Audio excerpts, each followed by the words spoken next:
itself from yesterday, we're going to see that metric be about 78.6 points. That was 4th place. That's the amount of points you need in order to make it. But if history is going to repeat itself from the Emea different stages, we might see that number be a bit higher, more like 16, 17 points. Those points pretty tight. But Tiff, game 1 right around the corner. Any quick words for the broadcast before we send it to the first map? Nah, you just gotta send it. Do you want to be on that global land stage? Well, then you better lock it in, because these 5 maps will be some of the toughest games you have played in your entire Warzone career. Let's get into map number 1.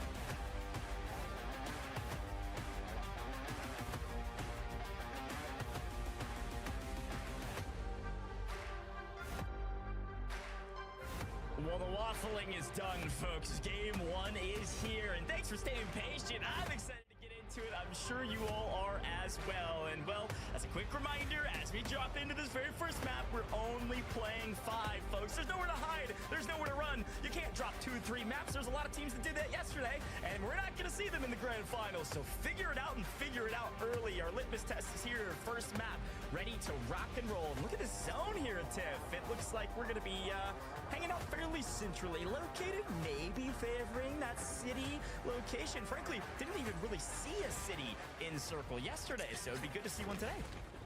That's very true, and I was wondering about that. I was like, would we get something that favors Zaravan City? But where the plane line has kind of cut through Urzikstan, there's going to be some difficulties for a lot of our rosters if they're used to landing on the southern side of Urzikstan. So a lot of people kind of just hanging it on out, hovering just above Bazaar. I'd be curious to see if this roster for 2 Strong is going to keep on hovering over. But Robstar, Vortex, Blade, this is a roster that we talked a lot about at the top of the show, kind of coming in 2nd seed here for the Emea last chance qualifiers. Would love to see this roster be able to get into that global finals, but you know, a lot of our picks yesterday, like you said, they just really didn't come through. And I wrote all the teams down that I thought would have qualified, and I turned my notebook, I guess, into a death note, Sure. And I didn't write predictions down for Emea. I do get that reference, Tiff. Okay, I'm learning slowly but surely.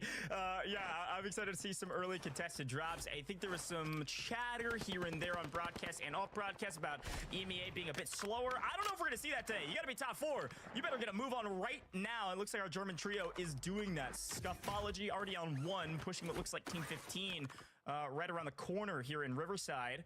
As you can see, Rafix is going to try to make a play from down below. They've got player advantage, just a matter of how do you address this fight to make sure you don't lose a player in the process. Be smart, and it looks like that's what they're doing. Not going to take any chances here. Saw some teams do that yesterday, Tiff. They try to push 1v2s or even 2v2s where they didn't have the advantage. A low percentage gunfight means you're probably going home in a body bag. That's true, but if you take that player advantage for yourself and then you just kind of give it too long of a time to wait, they're likely going to come back from the gulag. But finally, a couple pop-ups to get to the high ground and maybe reapproach from a different angle nets them a nice few more eliminations. However, it has garnered that attention. You can see Zeet and Trends just on the opposing side. Yes, they've got streaks going out, and Scuffology, that team is doing something that's so right?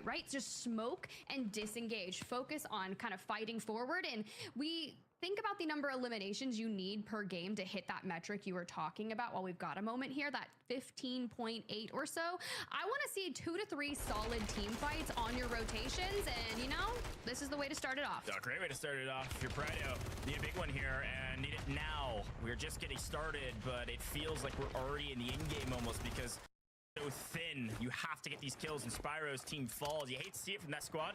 A team, as per the usual with LCQs, we got rosters that break apart, split apart, pass around. We got an Italian roster mania that I could spend 3 hours split apart, pass around. We got an Italian roster mania that I could spend 3 hours breaking down, where everybody's trading teammates. But for a team like Spyro, weren't supposed to be here, then got the call up because rosters fractured. So we'll see if maybe they can restabilize after going down early. And speaking of restabilizing, Pink Turtle, how about a most wanted in pocket and in trouble? We're gonna try to secure some extra cash for Robstar and make sure Pink Turtle can't restabilize. See you later. No cash for you, Mr. Turtle.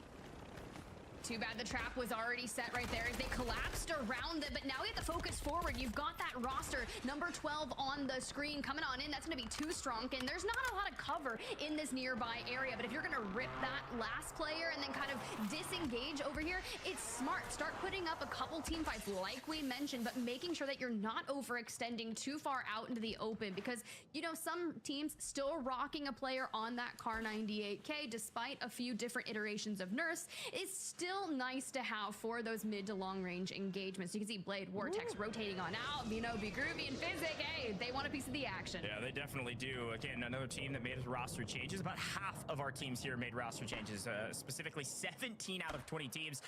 Ridiculous stat, or sorry, 17 out of 40 teams. And when you have player advantage like this, you're moving with Physic this time around with Be Groovy and Bino.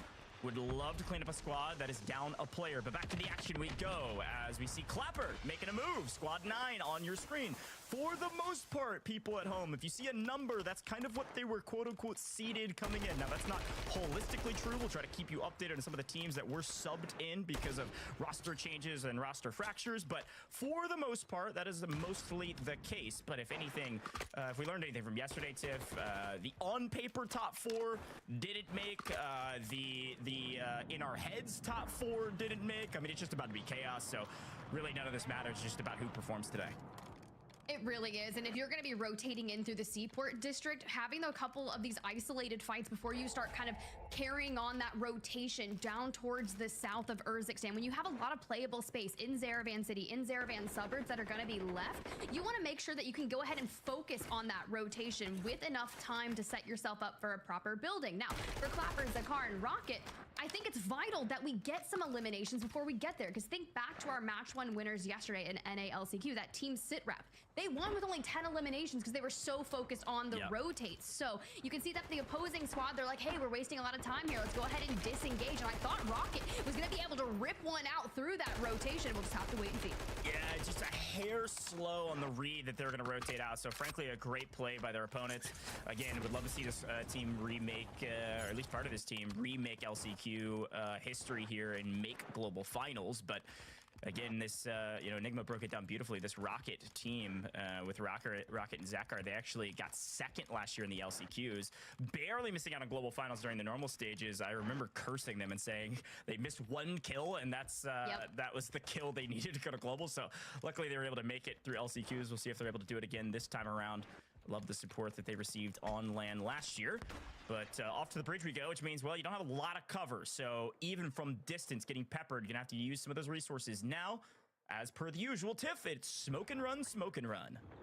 Of course, and throw some C4s while you're at it. No, for real though, I like this rotation. I'm not hating it. There's not a lot of people over on this side of the map, given the way the plane line was at the start, right? If you're gonna find people over here, it's because they worked so hard to get there. But for FIFA, Cabrones campeando ahí. On paper, one of the favorites coming into this, and we're actually shocked that they didn't fall through some prior rounds. For now, everything comes down to this top 4 last chance qualifier, and the team on your screen, well, I think it's better for them to maybe go for that disengage. Now, granted, where we have found ourselves on the map is a large majority of where it could potentially pull to, right? We're talking about the playable space inside this circle, and setting up early can lead to a lot of success in the late game. Let focus on the location and let the eliminations come to you. Yeah, I like that strategy usually, as you see a massive fight happening with FIFA Kill and Control off screen. This is the team that was a potential third party, but they bailed, right?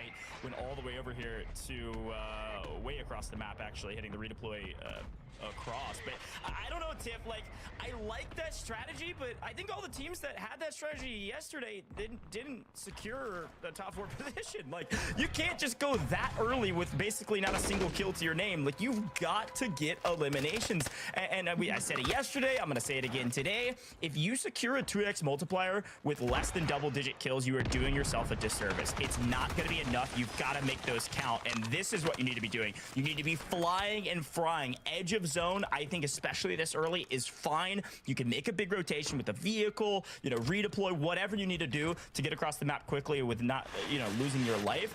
I think there's a balance you got to strike. You've got to find early kills to be top 4. There is no room for error.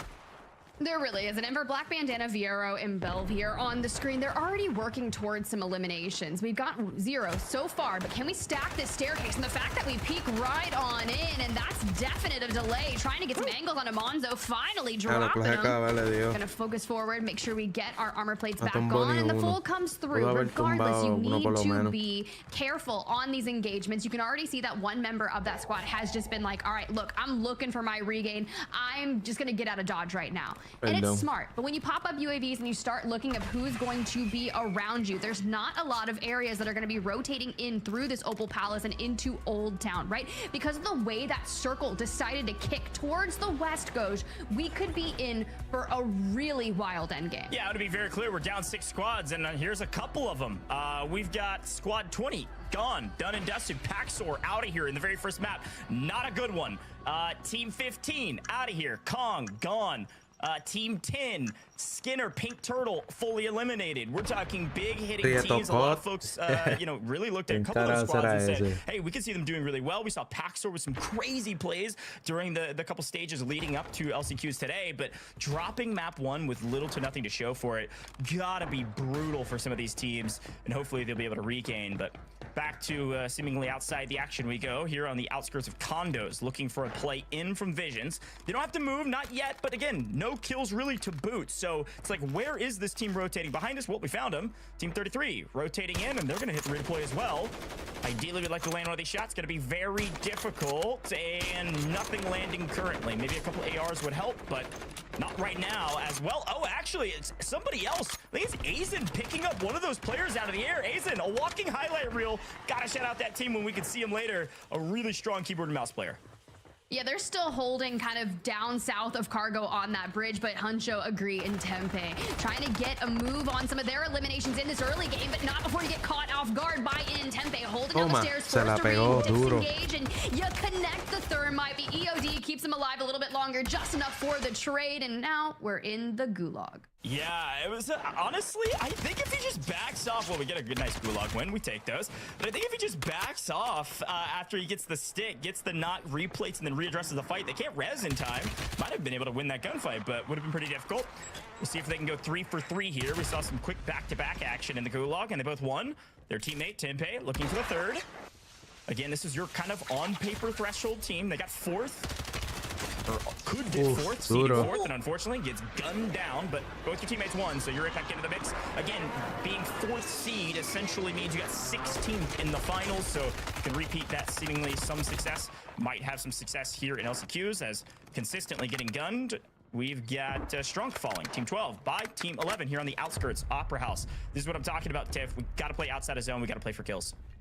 Yeah, this is a squad that's been looking, right? Too strong, kind of going over towards that bazaar area and just a little bit south. Rips Chow off that rotation. The smoke's coming in just a little bit too late. Solitude, they're on cleanup crew, and now we've just got to switch the angle and look for Renzo kind of that's heading into the water. We do have this bunker buster in pocket for some of our later battles, especially when you start pulling into those building heavy centrals of Urzikstan. But you're right, if we're going to be playing this outer edge of circle here, why not rack up a few eliminations? And it's starting to work. You got Solitude already on 3, north of 1k damage, and we do have to keep moving slightly forward. Hopefully Too Strong can go ahead and net this gulag win and allow them an easy regain for end. That's a great shout. Strong would love to win this one, get right back into the mix. Teammates don't have to spend their cash. They have some, they have enough for a buy, but you'd like to save that for in-game. Finds his opponent. How about a gun to the back? How about a gun to the face? Cannot finish him off. How about a pistol? That'll do. Finally grabs the kill. The problem is it was too little too late. Look, Solitude in trouble. Gets one teammate back. Sisti falls out of the window. What's going on? You're not Jason Bourne, my friend. Back up. Oh, that had to be a misplay. Luckily, he was able to stay alive as teammate flying back in is going to be a kind of in-air UAV without the U. I don't know. Unmanned. Definitely a man flying around in the air. Get some info for his teammate to say, hey, maybe you can wrap out right, go to the water. I don't mind this play as it looks like Strong is going to fly somewhere else, but unfortunately, not enough. Even with the self-res, I just don't think it's going to be a good regain there. You can see that Italian roster has already pushed up cabrón and se llama found that Peluca. full, albeit a very pa'l valiant carajo. effort at escaping. But now we can kind of go ahead and focus on that rotation, keep pulling towards the west. We will have some people that are going to be looking to rotate through the water around that end game. And I do want to go ahead and give a huge shout out to this because we did see FIFA kill Juki's Lennon kind of go down in the kill feed earlier. They made a full regain over in Zaravan City on that southern side. That's a great shout. And taking a look at our circle again, you can take a look at the map view on YouTube, Call of Duty channel there on YouTube. Always got the map, but here's a quick look on main. You can see Vortex holding some of these teams, trying to take out some of the power position spots, but we are headed to City, I can only imagine, which is exciting to see. Haven't seen one in a while, and some of our top teams fairly well centrally located. This squad on your screen is our top slaying squad currently on 9 eliminations. A lot of folks at home said this is one of the top teams today. Our guests said they're one of the top teams, and seemingly this is proving to be the case in the very first map, as they are on 9 kills currently, fairly centrally located on the edge of Riverside, perfectly positioned to pick up some of the teams that didn't rotate across the river that will have to come in late. This should be a nice farming position to pick up probably 3-4 in transition. And this is great, right? They're already performing above average from prior performances throughout World Series of Warzone. Their average kills per game before this is sitting around 8. So to be on 9 and growing with that gatekeeping position, this is a beautiful pace to set, especially here in match number 1. But for the squad on your screen, Bagel, Stukix, Benzi, we've got some work to do. We got to get out of this sea town area, cross, whether it's through the water here, which could be one of the safest opportunities for them, but not when you're going to have to contend with other squads that start lurching down. You've got Huncho just across the way. We've already seen them burn their gulags and look for eliminations, but I just don't know how we approach this because Bagel's already looking for angles. Yeah, this is a battle for the backside. The zone pulled fairly aggressively west, actually, going into this fifth circle. So this is going to be pretty brutal for a couple of these teams that are hedging their bets to the kind of eastern side or north side of City. We are like way over all the way almost to Bridge with this new zone. So Bagel and Co. gonna have to make a play here. And again, this is a team that one of the top performing EU teams from last year on global LAN, talking 8th place overall and seeded 8th today. And they made the swap to reunite with their former teammate with Benzi. And right now, all they're doing is C4ing themselves as they try to figure out where to go from here. Gonna grab high ground and then probably fly over. The problem is there's 1, 2, 3, 5 teams holding them, and several of them are top kill leading teams. That Blade team has made it in a circle. That's that purple 2 you see at the bottom of our mini map. And we actually see off-screen FIFA Kill Squad being one of the latest teams to rotate on the south side of this city. So watch out for that pink team 6. We see them in the mini map as well. A lot of their rotations just being thwarted due to the fact that they keep having to make regains, which was one of the biggest issues they found in the earlier rounds of World Series of Warzone. But for this rotation at hand, Stukax really kind of navigating this terrain along the coast and mirroring Donathan and Ben on the opposing side. But when you've got a vehicle for cover, let's chuck some C4s and maybe hit a Hail Mary and see if it can work. But other than that, we kind of creep forward under the guise of these smokes. Nice. Can Bagel find a good angle? That is such a stellar way to open it up and force them kind of more towards the building. Yeah, again, battle for the backside. This is El otro se las puso. Había esa gente puchea sin placa y sin nada. Esa gente son unos hijos de puta. They need to get another full team wipe to grab their opponent's resources, and unfortunately, it doesn't look like it's going to be Revolt. Hiding inside of that shack's going to be brutal to break through, so they actually go for a wider rotation. As we see the new zone, it is pulled a hair south of Bridge, so we are still inside City, and frankly, the best teams in position. We'll get Team 23, Team 25 already in zone. A lot of folks going to be rotating in from this eastern side of City, working their way to the west. You can see Squad 29 as well up ahead of them. That's in above. This is going to be a brutal rotation as teams continually fall in the kill feed, and we have officially made it to our 1.4x multiplier with our top 20 squads. Yeah, I don't know what Azen's on, but it's got to be something because I saw a lot of teams getting wiped, some constant action here, but hopefully Benzi can bide some time right there for Stukax to hit the res. Does bumps into the tunnel, and it's just not going to be enough. Aaron hits the rotate and looks for the cleanup. Now Bagel trying to do a final standoff and just can't hold it together. Can't hold it together, and hey, it's Aaron. He's saying hey to his opponents too. A nice wipe there from Hey It's Aaron with some subs playing the outer reaches of zone. Look at him walking in. That's Walker having to sub in emergency substitution because of some power outages from Rakes, their former teammate. So we'll see what Walker can do. Maybe he's going to be an X Factor Day in the last moments being subbed in right before the competition, but here we go. 17 teams remaining, and deep inside the zone, we're already PDSing. We're already maintaining position because this team is there are kill leaders. They want multipliers. We need to get to top 10. Look at this new zone right in the middle of it all. And frankly, Tiff, there's hardly a building to boot inside this new zone. So not the city zone we were expecting, but city zone nonetheless. As all of a sudden, Bladed is in trouble as they're rotating in late. And somebody, it's Belv, there, waiting, lurking, looking for a couple eliminations in the late game. Looking to make top 10 as well. Robstar makes a play and gets it. Nice takedown. Doesn't actually get netted the kill, but stays alive for a moment. We get the reset, we get the buybacks, and now you're going to have all those budget UAV live pings coming in from the teammates flying on. Now, I'm really worried about the building that you see in the north here. You have control deck down, riding that fence line, and Robstar looks to be down inside. The gas will be unfortunate, but Vortex and Blade, they're choosing to full send this building. There's like multiple squads here, and we still have to pull out of it. But one thing's to be said is that FIFA, Juki's, Lennon, they make an early wrap. They leave the building. We do get that res earlier on to Juki's. And now we're looking to go into that end game with 3 of our team. Tony White on the screen, a lot of talk to them in the pre-show, but can they withstand all of the rotations that are going to come out of this building without wasting too much of their resources? It looks like the team falling right now. FIFA Kill breaking down on main because it's Blade. Vortex, they got here earlier, and it's paying off. They're winning. That's team 2 in the purple. Now being cut down, Vortex takes out Juki's off screen. There's FIFA answering back and wiping our top kill leaders. Now they did get top 10. They did get a 1.6x multi, but they will not get the 1.x. We're down to the final 5 teams. Juki's team, I believe, out of it as well. Down to the final 5, and neither of those top 2 teams are going to get the 1.8x multiplier. It's all down to Big Tony, and down with 2, it looks like Kibby's off on the other side. Some of our Italian teams still in it into the final 5.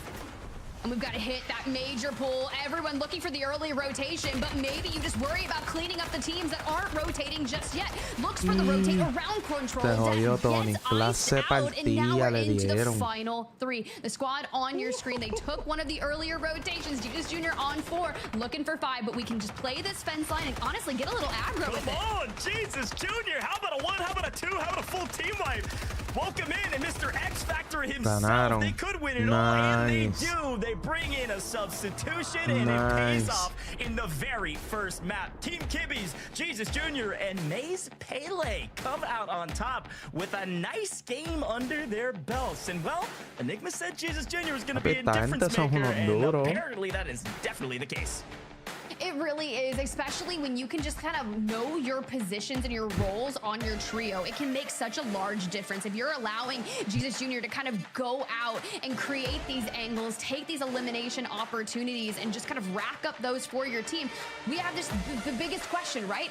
Did they hit double-digit eliminations? Was it enough to make that 2x multiplier do a lot of the work for them? Yeah, it's a big question mark. Again, kills are everything. They found several in the final zone, right? And they had a couple going into that. They weren't our kill leaders, but I think they did just barely breach double digits. So a decent game, certainly one that'll give you a lot of momentum starting out here. But here's a quick look back on the other side of what we didn't see. This was Vortex with the pistol just appearing out of the smoke and saying peekaboo to FIFA Kill and Co. And it was Crazy Snake that actually played spoiler to that play. FIFA trying to get top 5, can't do it, does take down Crazy, but then falls from a distance by his teammate. His Bayer team, really well done, by the way, to play high ground, get a couple of eliminations, and then make their way to top 5, even though they didn't win it. Watch out for that squad as well. Another team with some roster mania happening all over the place. But the Italian trio with Jesus cleaned up the rest of this lobby with some incredible outplays. Look at this. And this is the boon that having player advantage gives you. When you have a full team of 3, you can do things like this,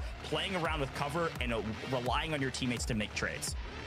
Yeah, see, I was really worried about FIFA, Juki's, and Lennon kind of hitting that early rotate, but this squad on your screen, Jesus Jr., something they do is they go after FIFA and Lennon. They leave that building and wrap on the late game, and this is where he starts getting aggro. We pop up on the fence line, you grab a knock onto one, there you go, and you've also got Bell kind of that's just bringing up the rear for the squad, and you just anchoring with the team captain in the back, and it just does everything that you need to do to perfection towards that end game, and that is such a solid way to control control that space. Yeah, I think the story yesterday, the story today is which of our substitutions of the 17 teams that made subs, which of those subs will be an X factor. And right now, I think the front runner definitely Jesus el otro que Jr. vimos Last fue year kind of left toda la out the gente chance, fue a Dubái. barely snuck into todo global el mundo está en finals su after our casa team jugando. couldn't make. This year, I think he's decided he's going to pave that way himself. So excited about this first game. We'll do some math and see what their total was. I assume it'll be just over 20 points. So setting the bar pretty early here. The very first map. Ideally would like more, but hey, we take those wins every single time. Let's see what the desk and the analysts have to say. Big game one for a lot of teams out there. Obviously, our substitution team of Jesus Jr. coming into the mix and taking game one is huge, but there's also some huge and massive underdog stories that we're going to have to break down and discuss. Enigma, talk about our game one winners, right? Obviously, a big substitution. We covered that at the top of the show. It seems like that high risk paid off. It did indeed. I mean, I think one of the things you see with this lineup is Jesus Jr. I don't want to gas myself too much, but I did call him out as a little bit of an X factor, right? I talked about him coming in and doing his thing. Picks up 18th on Global LAN last year, 12th in Caldera. He's always involved when it comes to the prize money. So when I heard about them bringing him into this and picking this, what he could add to this roster, that experience, yes. That decision making under pressure, absolutely. But one of the things is as well. Sí, sí, hecho, aquí hay gente, papi. He visto una gente dura, pero pues tú sabes que la gente se enamora de sus streamers favoritos. Happen indeed, man. I can't believe they take it in such a spectacular fashion. We're thinking at least 20 or so points, Diablo, but honestly, they might not be in first place, Gio, because we had a lot of other heavy hitters. Talk to me about Diablo, Ghoul, Inferno. Mira, ese pana, el Tempai ese se ve que es un duro, pero como le pusieron el team completo, pues lo partieron. Pero si no, llega a ser uno para uno en contra de todos los partas, me imagino. The worst in the lobby, but they've also not necessarily done anything super special in a number of the games that we've had in recent history to make them stand out, and yet they've done really well here. This is a team that has had a substitution. They brought Ghoul in to replace Briar, and you know, maybe that's been the answer, because you know, when we look back at the previous rounds that they did in the bracket, they only managed to get 15 kills total in the upper bracket, and yet here they've just had, and it's such an insane first game that they're by far and away going to surpass that. So I think this is a really important one for them, just to kind of like have that personal reminder, like, oh yeah, like we rock, like we're awesome. And definitely a team to watch out for, just because they weren't one that was necessarily on our radar.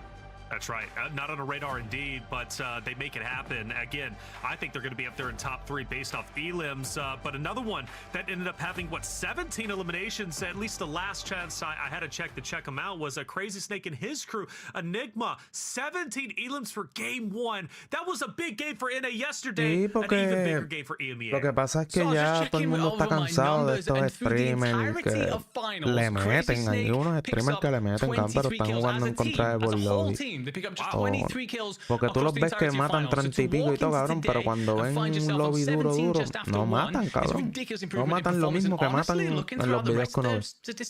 Y pues, papi, ya la gente se cansó, le dijeron, hacho, para el carajo, vamos a jugar todo y todo dejado de mano. Y vamos a ganar, porque mucha gente juega, me meto un team, pero juego por ahí solo, como si yo fuera la bestia. Pero sí le meten, pero cuando se encuentran un teamcito junto, papi, se quedan. No sé por qué se están quedando, porque esa es la idea del juego. Yeah, you know what? I was actually pretty happy to see how they went. It was kind of interesting in that early game, I'll be honest, because where they decided to come in on their landing spot, they were surrounded by a number of other teams, and they did some interesting things with their rotations. So they were kind of in an early altercation in stage 2 with control decks. And what they tried to do to sort of combat this when they ended up in a fight with them was to sort of bring about this sort of pincer technique where they separated off into 3 separate positions for all 3 players and kind of triangulated around the team. They did end up not actually choosing to engage in that fight, and they ended up coming away and actually ran straight into Toho's team as well. So they were surrounded quite early, and the fact that they were able to navigate their way out of those situations, for me, is really positive. We did hear Tiff talking about, because it wasn't caught on camera, we did hear Tiff talking about the fact that a couple of them did go down early, but they brought themselves back. And you know what? That's fine. As long as you're winning your gulags, that's whatever. You're still in the game. Like, I'm not going to sit and berate you for that. But I did think it was good the way they did navigate those sort of situations and ended up really far into, you know, Circle 8. They're still there. Our top teams were all there.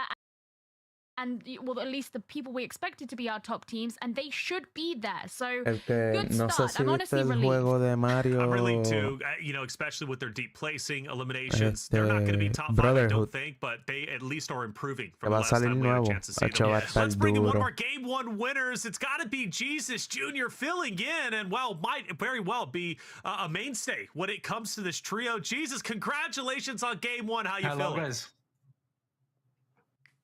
Hello, hello. Thank How's you. everything going, man? So Game 1 winner.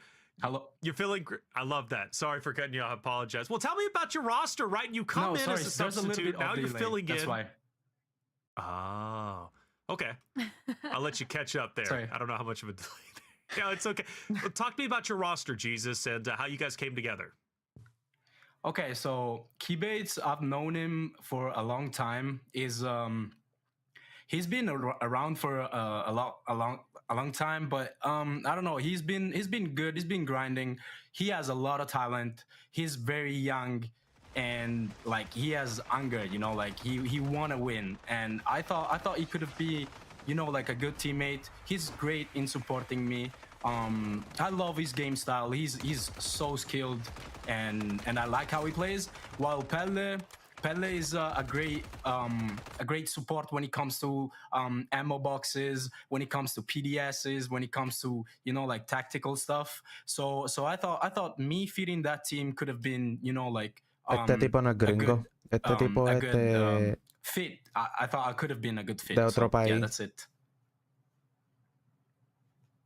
You know, I'm really curious, you know, you coming in as the Pues, papi, substitution, este otro torneo. presumably you kind of saw what this team, how they performed in the previous stages. Was there anything that you specifically came in and said, here is where we need to improve, this is what we're going to do? a life. Yeah, for sure. What I noticed at first, it's confidence. Maybe they weren't feeling confident with their prior teammate. So I thought I could have been a great opportunity for them. Este cabrón es ruso o de allá de Ucrania o de Alemania. For the last 4 years, I've been giving my all. I love Warzone. I love the game. I live for the game. I mean, I've been competing for 15 years. Since I was a little kid, I've been loving this you know, this whole trip, and I love where Warzone is taking me. Like, even if I was away from competitions for a little bit, but what I bring to the team is experience for sure.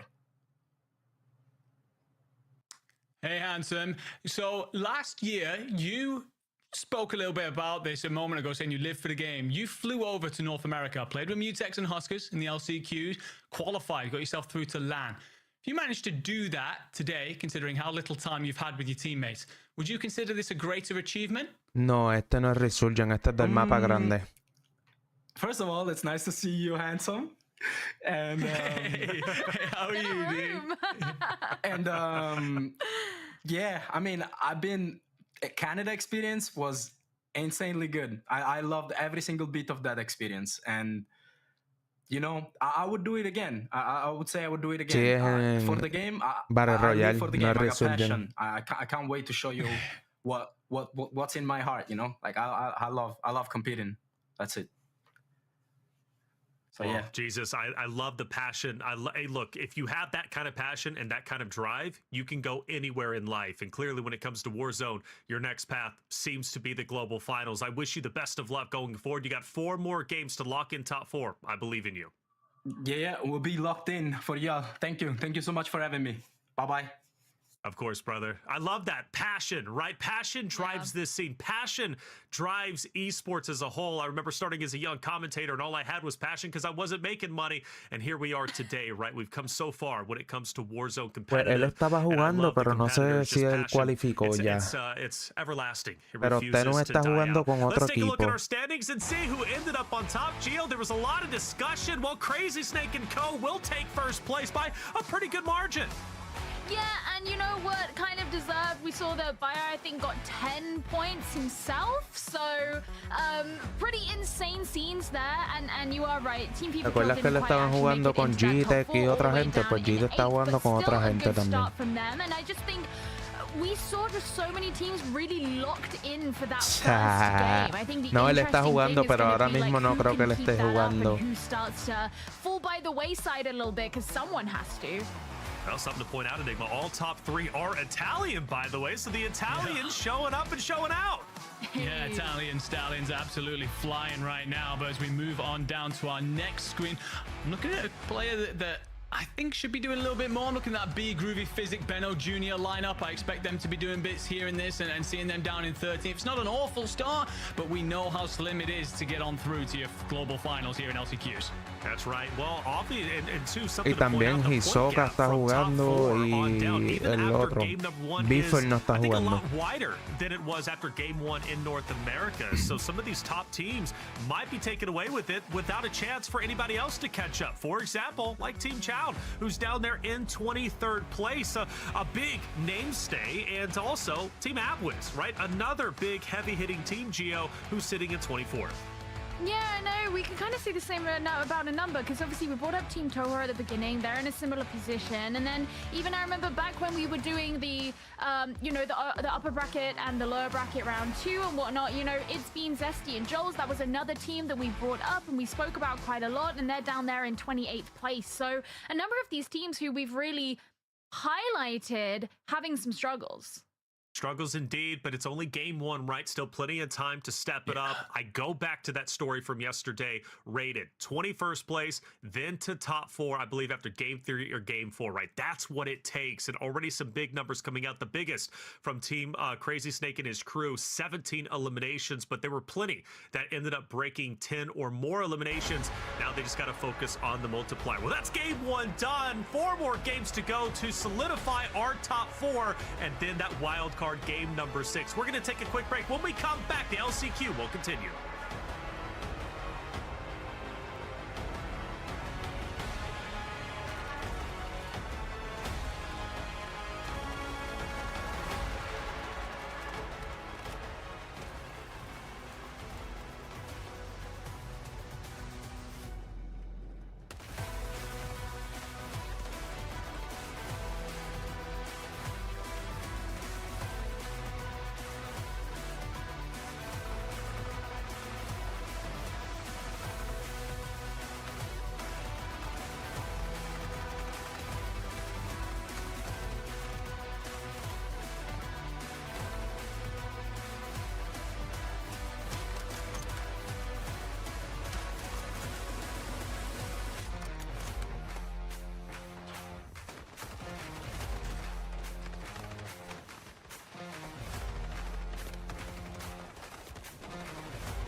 And welcome back, everyone, to the Call of Duty World Series of Warzone Emea Last Chance Qualifiers. Game 1 is done. About to hop into game number 2 to see who's going to end up on top. And, well, will our top team stay on top, such as Crazy Snake and his crew, currently up by 8. Let's bring in our casters. We've got Spider Tiff. We've got Ghost. Game 1 was exciting. Game 2 is going to be even better. So I hand it off to you to continue to tell the story. All right, well, I'm excited. And to be fair, we did see some pretty high elimination games for some of our players in map number 1, which is pretty extraordinary, right? When I was looking at some of the NA LCQs, I was like, wow, not a lot of eliminations per game, but it's not going to leave room for improvement from some of our other rosters if you're finding yourself outside the top 4 goes. Yeah, I think it's a great call. I think yesterday we talked a lot about the top of show. Hey, there's going to be a point sink. There's a big sponge at the top. Some of the top teams are going to run away with it. That definitely was not the case. It was a tight race all the way to the finish line. But all I can say about today is, mamma mia, Italians are on top. My goodness, top 3 teams, all Italian rosters, and even the 4th place team. 2 of those players on that squad are Italian. Come on now. Italians reigning supreme after map number 1. We'll see what region comes out on top at the end of it. But this is what I love about this EMEA region, Tiff. It's just so much more exciting than North America. There's people from all over the place, different countries, different cultures, way cooler than America, where we're all just hunky-dory playing Warzone. I don't know. Yeah, but I think that also makes it so much cooler when we go to that World Series of Warzone Global LAN and we're reuniting all of these players from all around the world to compete on that stage. But for the teams that may not have made it there and you want to get those Italian rosters onto that Global LAN final, then you've got to lock it in for game 2. Here we go. Game number 2, it's here, folks. Let's get strapped and ready to go. We're moving quick.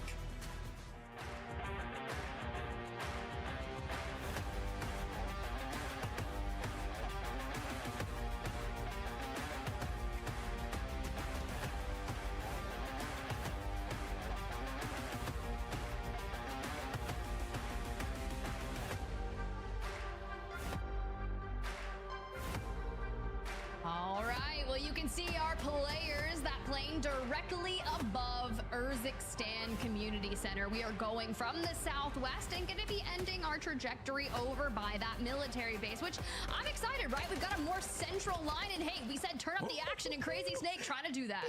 Yeah, definitely some action here. It looked like Crazy Snake at the top of our leaderboard was maybe going to get wiped here early, but instead they do the wiping, and they don't even lose a player. Barely don't lose a player. 2 players Me down. gana, Jeremy, me gana.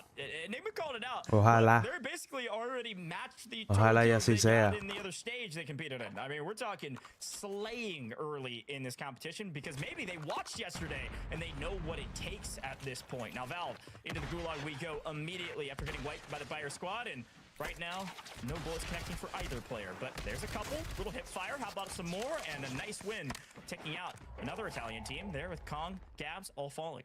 Ya empezó el segundo juego. FIFA Kill también está jugando. As well, but for Jukies, you love to see that, a full regain from this squad. Actually, maybe Lennon does lose the gulag, and the pistol kill was just something of a contest early off rip. Jukies and FIFA will now be tasked with a regain yet again. Yeah, look, if there's any team that can get absolutely obliterated early like this and have to fully restabilize, basically just re-drop back into the map, no safety net, no resources, pistols only, and then find their way to the end game, it's certainly that team. But that is a brutal start. We'll have to tune into them on the next drop and see who's contesting them off drop and apparently winning off drop, at least this time around. But quick look at the map view. We are headed north this time. Usually this is Popov or Popov related, but could be anywhere in this northern circle, as we see several of our teams already there. And then team 2, that Vortex Blade squad, currently in 4th place, way down there on the south side of farms, all by themselves. That's that purple 2. We're going to watch out for that team. They were top slayers up until the first map. Claro que no, claro que no. Yo no voy a olvidar de los míos nunca. North, and FIFA and Juki's using it as an opportunity to go out to outpost directly for their regain.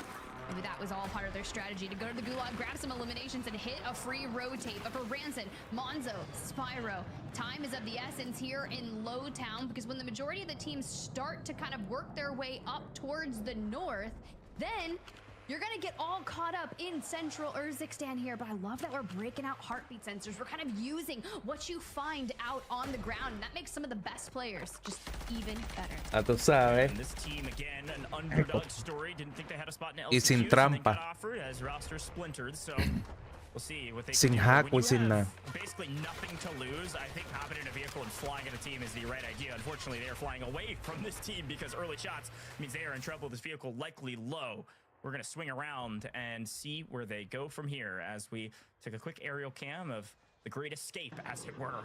They drive on their merry way to village, but back to some more action. Liam, hey, it's Aaron. Made a little bit of some waves in the first map. Not a bad showing. Would like to duplicate that and maybe expand on it, but unfortunately they're getting flanked by one. They should get a trade here, but we're still plating. We can't put bullets down. What's going on? We can't find anybody. This is a slippery snake, and it's not Crazy Snake. On the other side, finally falling. Being Zesty, getting Zesty. Liam in trouble, but can he make the play? No, Zesty finishes it off with a bit of spice.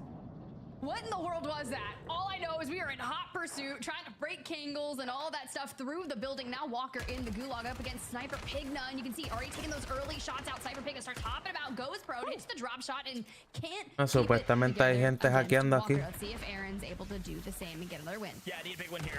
En las partidas, la partida pasada había una gente que estaba hackeando. Does so. Talk about an ego chow. We take those. 50% health, no plates? Come on, Aaron. Show out on main stage. I am so here for this.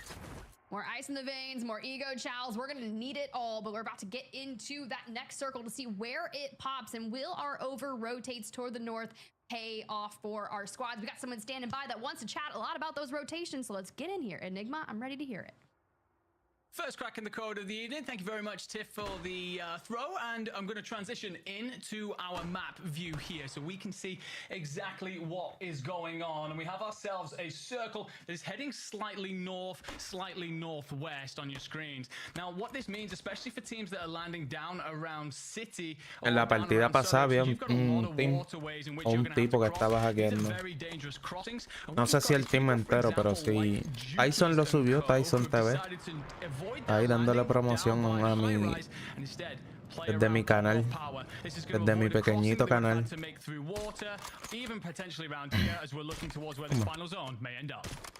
Call out, Enigma. I like the breakdown, and you're right. Juki's FIFA on the regain. We're going all the way to Papa. We're not taking any chances. Apparently, it's paying off. They got a couple kills in the kill feed. Le metieron seco a ese. Peluca, cabrón, era Peluca le metió seco. Teams on the outskirts of zone worked their way in, and Tiff, got a quick update.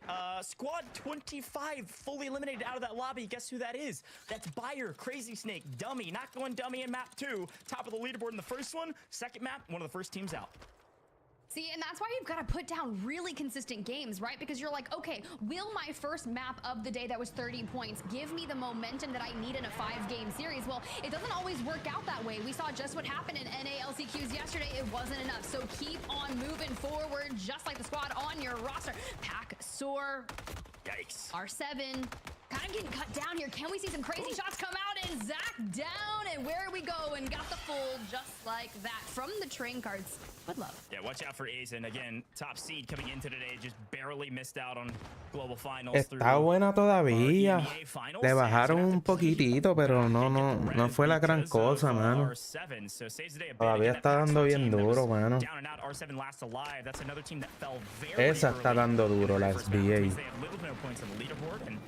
Well, we all know what that means. You really only have an opportunity to drop maybe one map. You drop 2 or 3, I can't imagine you make it. Maybe an absolute banger gets you right back into the mix. We saw that a bit yesterday, but more slaying happening off screen as we y la Superi supuestamente le bajaron, pero todavía está dando duro. Playing edge of zone, they want the kills. They want to make this big rotation all the way from Opera.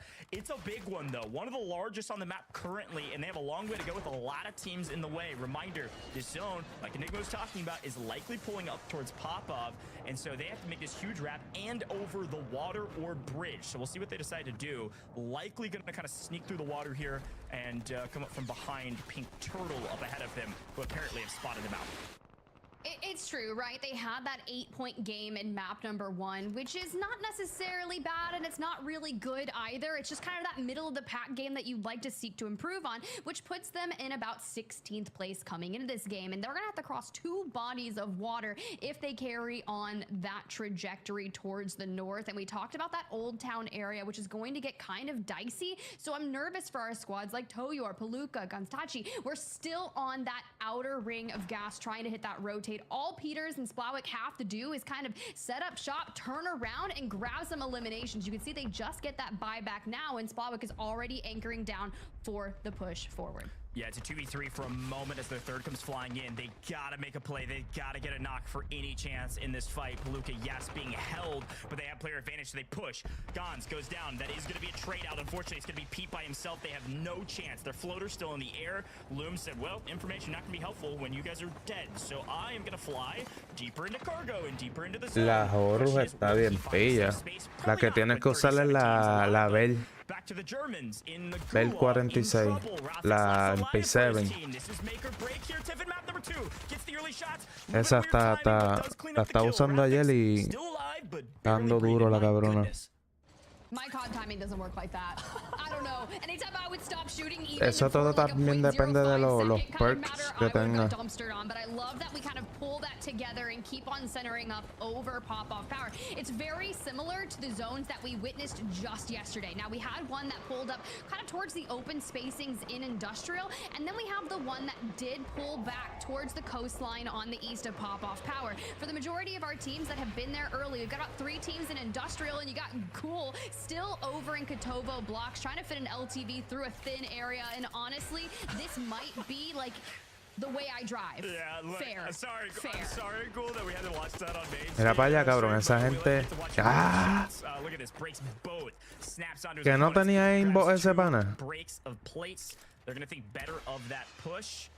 It does look like he will try again on the vehicle as we take a quick look here on our replay to see. Wow, Jesus Jr. last alive for his team, and I think is gonna go. Oh, he clutches up by zipping out. He goes down there. They're out of this lobby as well. Would have opened up the door for a lot of other teams as we watch Cool continue to struggle with this LTV. I think we stay here. No, I think we go back. I'm just enjoying it at this point. Nah, for Toyor, who continuously had rotated out of that south cargo area, now through outpost. This is how you play the edge of circle. You just kind of force the positioning on these teams where they have no space, and then you just break them down. You can see that outer wrap comes through, but unfortunately, Toyor goes down. Tachi here on the screen trying to play angles around the rock. Rick's Preto down, but he's getting flanked. Nice. Another one. How about one? How about two? Making a third. Palooka coming in with the trade. Where is he? No, somebody self-revived from behind. Prado saves the day in the final hour with a self-revive and 1 iota of health. This is what we talk about resource management, Tiff. Sometimes self-revives could be the difference maker, your team being fully eliminated. I think they lose that if that self-revive does not come off. That was wild. We love to see it. Resource management, always king. Sure, cash, but use that cash to your advantages. Get everything you need to win your ones. Maybe your threes. I don't know. Everything in between. Win your ones, get your fulls, figure it out. We'll get it. But for now, we just got to keep on working out of the Kotovo blocks area. When you've already got someone set up for the most stellar gatekeep that I've seen, I'm talking Clapper. Team number 9 on that mini map. You can see they're just kind of skirting out in the open areas, which could be dangerous, especially when Infernal's out here going for live pings for days to allow Ghoul, who has finally left the LTV, thank God, focused on the gunny, gets that knock on to Clapper, and now we're hitting a push of the century. Somebody had their good mornings. My goodness. That was a wild shot. Able to take down one. A couple C4s from distance. Not quite a frisbee, more like a shot put, but does not connect. Gonna continue to swing outer edges of zone. Now they're gonna get held here, so I think going snipe makes a lot of sense. You could open up a little window. They might wrap all the way up. We see this often, Tiff, where you wrap all the way on the outer edges of the map, all the way under the out of bounds line, a little oob action, and could make a play in here. There's just not a ton of cover, so it's gonna be a smoke and run situation. Gonna take a while. So back to the action we go, and well, a quick team wipe there as you see Scion fully eliminated, down to 29 teams on the map. We saw some teams rotating out of military base, some of the teams coming in from south, some of the teams coming in from Kotovo, but it is all pop-off power all day. And as we take a look at some of our last remaining gulags, Tiff, it seems like that Vortex, that Blaze Squad, they're following the 4 Ps of SSD. Power, position, pop off, power. All right, it is maybe 2 of those words are both power, but look at them. Purple 2, dead center, pop off, power, ready and waiting for this final zone. That's a lot of P's. That's right. I mean, I was getting lost, and I really never know what you're going to hit me with when it comes to acronyms, but I just let you go off. Your acronyms are my kind of anime, so we'll go with it. Sure, yeah. I love that. Well, I'm trying to think of some more. The 4 Ps, pop up, power, power, position. I'm going to keep saying that, a little tongue twister for the lads at home, but It looks like outer edges of zone. Another peek. Pink Turtle in a bit of trouble as we head to Ripper here in the Gulag. Could win. Barrel stuff? No. That was tough timing as Pink Turtle does come out on top of that one. Don't ever doubt the Pink Turtle. Don't ever doubt it. Ooh, patience. Skinner, though, has to peek at some point in time. And honestly, if he does, you want to see it. Here comes the push, and Sion, who just could not react to the timing that Skinner brought to the Gulag. Well, back to Urzikstan we go, and we get this nice setup shot here, looking to the north of that industrial area towards the west, right? Abwiz and Master 5K down to a duo, missing out on Jama, but we're going to look for angles. But Abwiz looks to have gotten a bit caught on that, I'm not gonna lie. Still able to make it out with a pixel of HP left. Now the push comes through. 900 damage, 1 elimination. Would love to see more if we can make it happen, especially here. But you don't want to get caught into a fight knowing how many squads are around here. That Clapper roster is still looking to get as many eliminations from this area, but Ghoul effectively suppressing the momentum there from Rocket. Yeah, man, I think a lot of folks would love to see more from this Abwiz roster. You know, an interesting player. Wiz, a little bit controversial, had some tough times, a really tough time in the finals and in some of the other stages of the competition. Swaps out Jama, could be a difference maker, a little bit of an X factor. Jama, a very talented player. The team just seems to lack chemistry, and adding in Jama apparently hasn't made difference, not yet. We'll see if it could here in the latter half of the tournament, but you're in deep into map 2 as our fourth circle closes, and we see new. Yeah, they're gonna have to go through this Italian trio up on top who are shooting straight, and right now they continue to have to rotate to zone. As we see the new zone, it is all the way to the north. I mean, literally about as far north as you could possibly go on this map, at least dead center of north. We've got one team centrally located. No more power position for that Blade Vortex team. It is team 13 in that lavender. That's the squad to watch out for. That's Caspian. Haven't seen Prince Caspian in a little while, but did play power position in a couple other stages leading up to this one.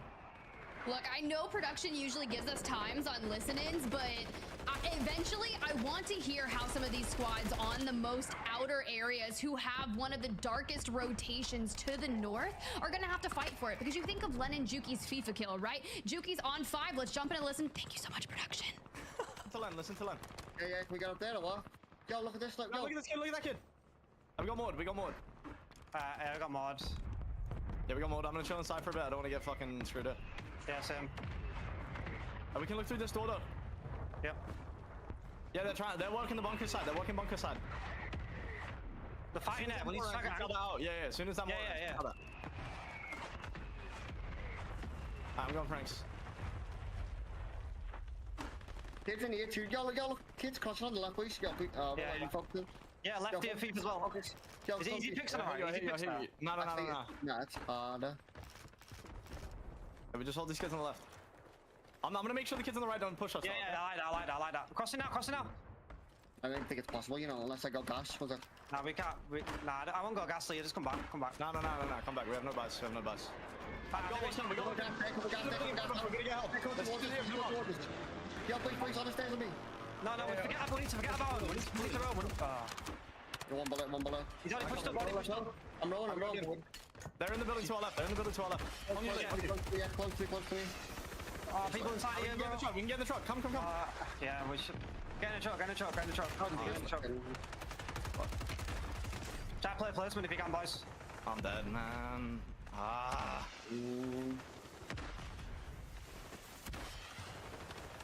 You got this, Lee. You need to get placement. That's all you need to do. We got kills. I splashed is in that truck, yeah, he's so lowly. Great comms, Tiff, from the team. Unfortunate position, though, because of this extremely difficult pull all the way up to the out-of-bounds line. Consistently having to battle through team after team after team to get to position. And right now, it is all in the back of Juki's. Now, they are the top-ranking team right now, or they were just a moment ago. This team on your screen has taken that position. This team on 14 kills. Juki's was on 12 as a team. That team is one to watch out for. They've got to play for placement. Next multiplier is top 10. That's 1.6. Both of these teams need that multiplier bad. And Juki's kind of skating away right now. Might be a squad wipe soon. You can see Hollow right there picks him up. But you're right. This squad is on a banger. They're looking for a rotate through the east. We're getting those trophy systems down and some smokes for cover. C4, because we really have to watch the roster on your screen towards the left. That's Spyro, EU, Rancid, Monzo. So they will be one of the biggest threats because of this pull to the north. I'd be really curious, because even if you extend on out and try to play from kind of the rocks and trees area, and it goes even further, Ghost, what is this? We are so deep into the woods. I mean, we're trying to move to a different map. It looks like the game's telling us that the new zone's going to be in Verdansk or something. I mean, this thing is way up there on the out-of-bounds line. We're going to see some out-of-bounds plays. I can only imagine the team on your screen slaying out right now. They need top 5, and they need it now. Nice take from Blade. Great trades. Vortex is on 10 by himself. Talk about a barn burner. The boys are cooking right now. No, papi, aquí no hacen, no llegan ni a 20 kills. Ninguno. But look how difficult this rotation is going to be. They get a portable buy on the right-hand side. They get Rob back. Going to have a floater in the air for some info. No one wants to take this rap except for Vortex. The problem is going to be cut off in transition. Team 10 holding, and this wide open. Smoke and run, maybe. But this is going to be so brutal because you can't even go further north than this. This is the out-of-bounds line. You can play up on top of these rocks for a moment, but it'll show you as out-of-bounds. Watch out for that as they try to make some flanks. And they do cut down Skinner. It's all in the back of Pink Turtle for Team 10 to stay alive. They've got the 1.8x. There's the team wipe with a full team of 3 tip. This is Blade's game to lose. Wow.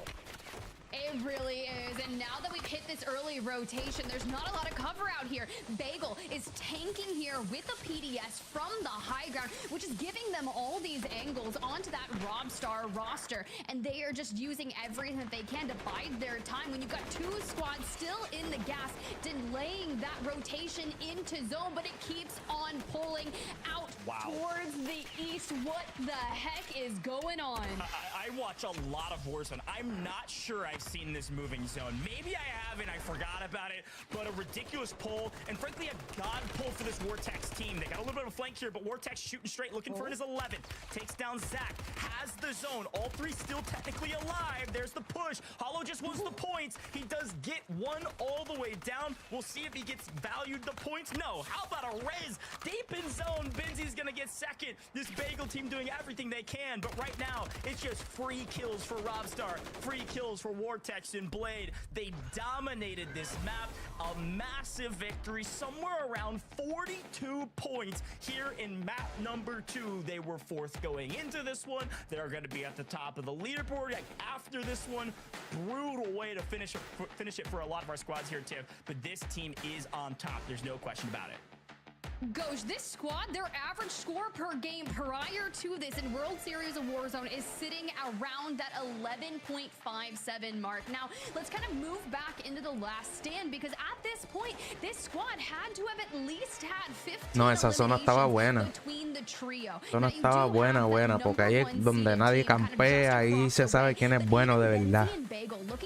Esas son las zonas que uno necesita.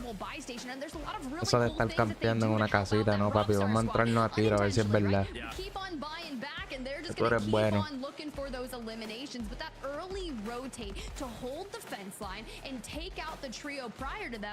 Y viste, ganó otro team.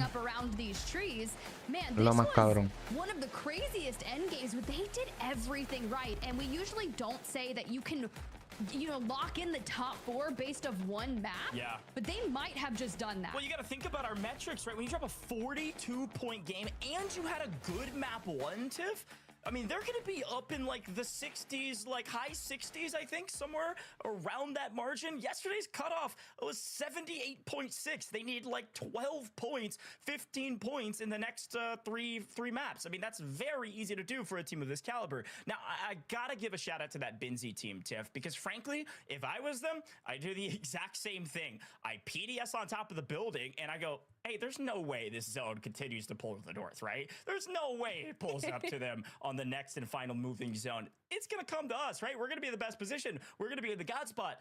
Sorry, a great chance, a great bet, but unfortunately, it doesn't pay off. They do get second place. You can only expect to see Benzi's team further up the leaderboard as well, but a massive, massive shout to that Blade squad. Again, it's Mamma Mia all day. Apparently, 2 Italians on top, and with the side of Robstar as their support, it's working well for this trio.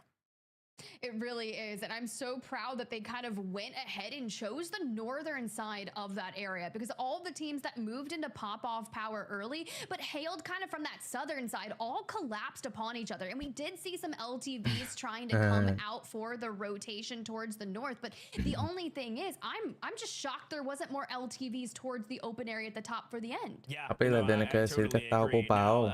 No puede. If you watched yesterday, it was an underdog story all day, every day. I don't think a single person got any predictions right, except for maybe Super F. Él se cree que porque el día que uno tiene que jugar con él va a jugar con él. No sacar el pelado. Nearly everybody I talked to, if they said, hey, if we can just forget about yesterday, these are my predictions. And, well, they're right so far. This squad was second seeded going into this, and they're going to be top of the leaderboard. And for good reason, frankly. This squad, a lot of us didn't expect them to be in LCQs, Tiff. I think this is a huge point. Obviously, we talk about Blade's prowess in 2022 in the EU World Series of Warzone competition, won that and solo YOLO. But they got 25th at LAN last year, middle of the pack. They made global finals, and they're here to do it again. This time they got to battle through LCQs, but they're looking in final form right now in map 2.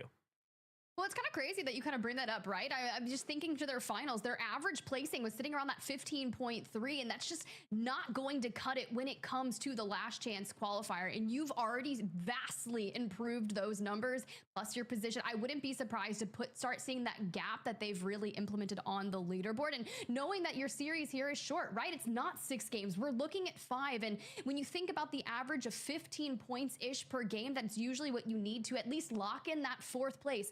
You've pretty much done enough to secure that. Now you just kind of got to ride it out and maybe look for double-digit points throughout the rest. Yeah, a great shout. Again, our metric for success, somewhere around that upper 70s margin. Who knows where it'll be today? That's just based on yesterday. So really excited to see where it ends up being today. Because again, this could be the point sync team. This is the point sponge team. We could see those numbers get lower and lower for 4th place if a couple of these top teams start running away with it. But again, I got to talk about Boogs, Binzy, Stukex. Watch out for this trio. It's kind of a welcome home moment for Binzy, a really strong team in World Series of Warzone last year, 8th place overall, subbing Binzy back into the mix. Welcome home, gentlemen. Well done in 2nd place. Folks at home, we're going to take a very short break. You may be wondering, why are these Yanks talking about Emea? Don't worry, we'll bring back your EU experts on the desk here shortly. Don't go anywhere. Map 3 right around the corner.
everyone, to the Call of Duty World Series of Warzone Emea Last Chance Qualifier. Game 2 has concluded, and what a game it was. As we go through our highlights, you can see some of the teams dominating in true form, and naturally, we have to start with our Game 2 winners, Robstar, Vortex, and Blade. Man, it was one of those teams. It was one of those teams we were saying they absolutely deserve to be making it through. Obviously, no guarantees yet, but they have all but put themselves in a very, very safe spot. Just played extremely well. I mean, their last team alive, all 3 players were still standing, and on such a difficult and awkward final zone as well. They had the northernmost position of any of the teams who were remaining, which I think gave them a really big advantage because it meant that there was really no issues of flanking or whatnot. They had such a power position at the end there. And just throughout the whole thing, to be honest, you know, they were getting really early kills. The kill feed right at the beginning of the game was lighting up with their names. I just think this team really have found their flow. Yeah, 21 eliminations too. Something to point out. One of the biggest games we've seen, matching that of J-Tech from North America yesterday, from game number 5. But a team, right? One of the biggest talking names, Jukies and Co. come into game number 2, Enigma in 8th place, but they don't have the best finish to game 2. They don't, and it's a shame, really, because I was talking so much in the back about how I'm a fan of what they're doing right now, right? It seems like if throughout this tournament, they've just relied on the fact, like, we can shoot our gun, we'll be completely fine. I think they've had the realism check that they needed, and they're doing a lot of things right. They switched their landing from high-rise to pop-off power. I spoke earlier on in the Cracking the Code segment about what I liked there. They then gate-kept and had 11 kills by Zone 4, and their initial comms showed great patience, great communication, something that they've lacked. They had a little bit of a system there. Their execution was poor, but I will go back to something Goj said. I don't think anyone on this side of the desk or out there in chat thought that that zone was going the direction that it did. They hedged a lot of bets and unfortunately came out the wrong side. And when you're trying to hit one of those awful rotations, stuck between a rock and a hard place. So I think that that is their only undoing. I like what I'm seeing from that side. There's definitely, in the listening, right, frustrations, clearly. And who couldn't be frustrated with a zone pool like that? I don't think that's indicative of their mindsets and their mental currently. I just think it was just an unfortunate circumstance to be in. I think they're going to be all right. Still very doable for them to qualify top 4. We're going to be keeping our eye out for them. Gio, let's take a look at the standings after game number 2 has concluded. See who's on top, and no surprise, Team Blade, Robstar, Vortex up there, leading by 20 points. One of the biggest margins, one of the biggest leads we have seen yet when it comes to LCQs.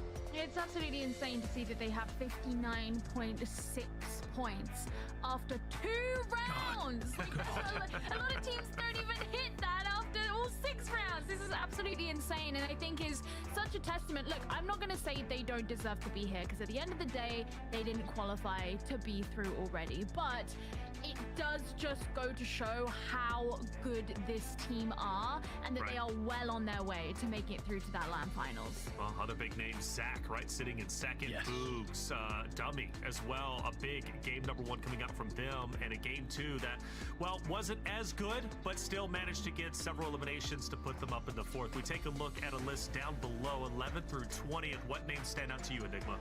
I mean, I called them out at the top of the show. Rocket, Clapper, Zaka. This is that Polish duo with the UK, man. They made it on through in LCQs last year, but Clapper's coming to IGL this team. I believe that they well and truly have it within them, but just the 16 points after 2 games. You've only got 3 more to go, gentlemen. You would be missing the cut currently. Absolutely. Well, nice to see Chow and all coming up a little bit. He had a good, or I should say a decent game number 2 with a lot of eliminations. He jumps from the 3rd page now to the 2nd. Question is, how far can he continue to go? A big talking point throughout the finals was number 24, Team Marcus. Marcus Rathic, Scuffology, who won game 5 and game 6. Now looking to potentially do the same here. Granted, only 3 more games to go to break in the top 4. After that, they'll have to go to the wild card and try and just really full send it and be the last ones standing.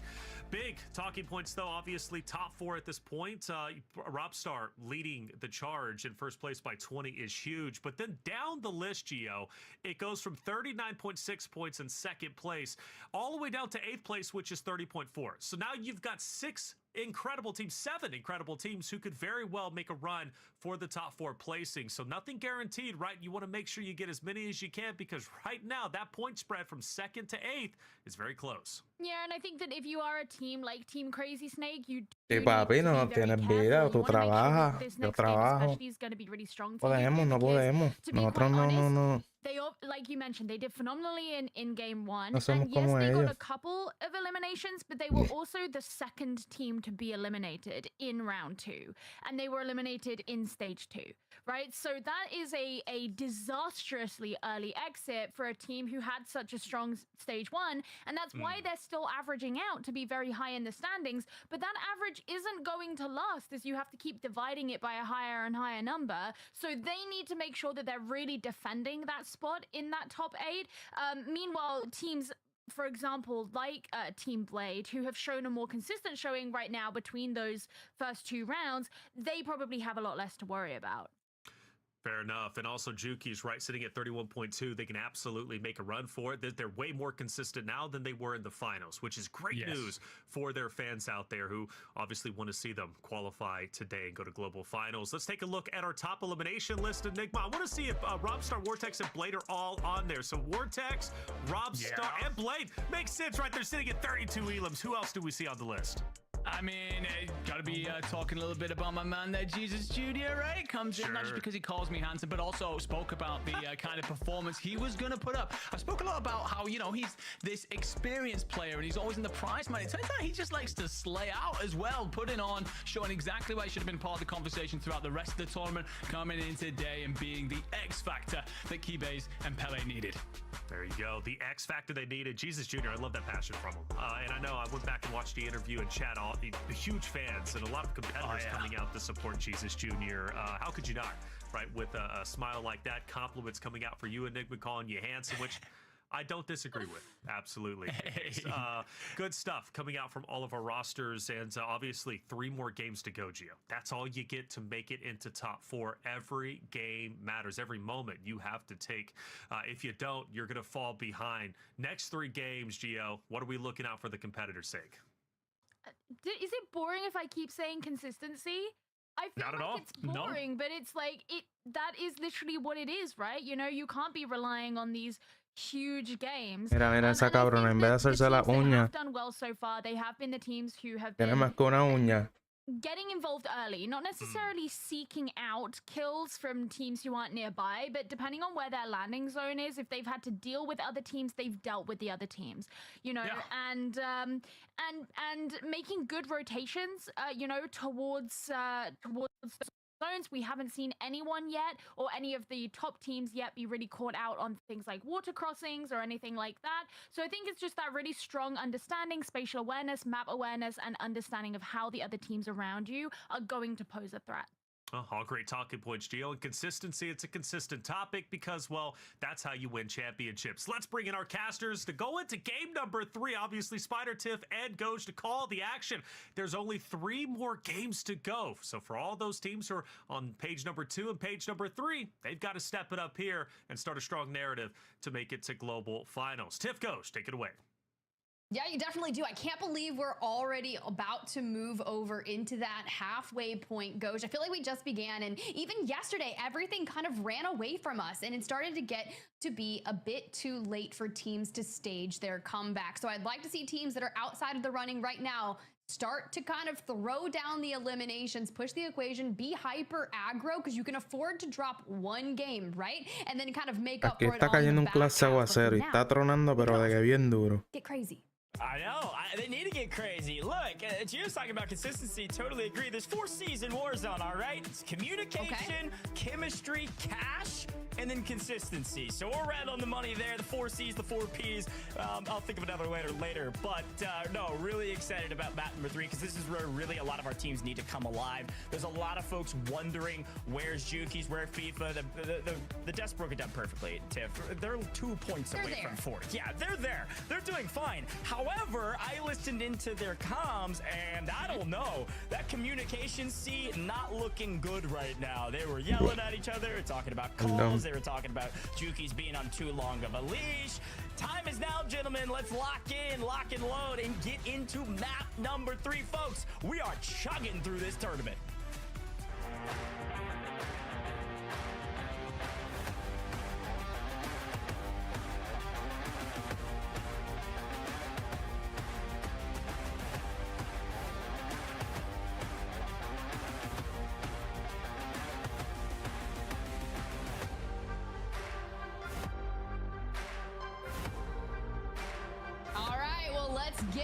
lay of the land. We ended north, so albeit we're gonna start up in the north, right?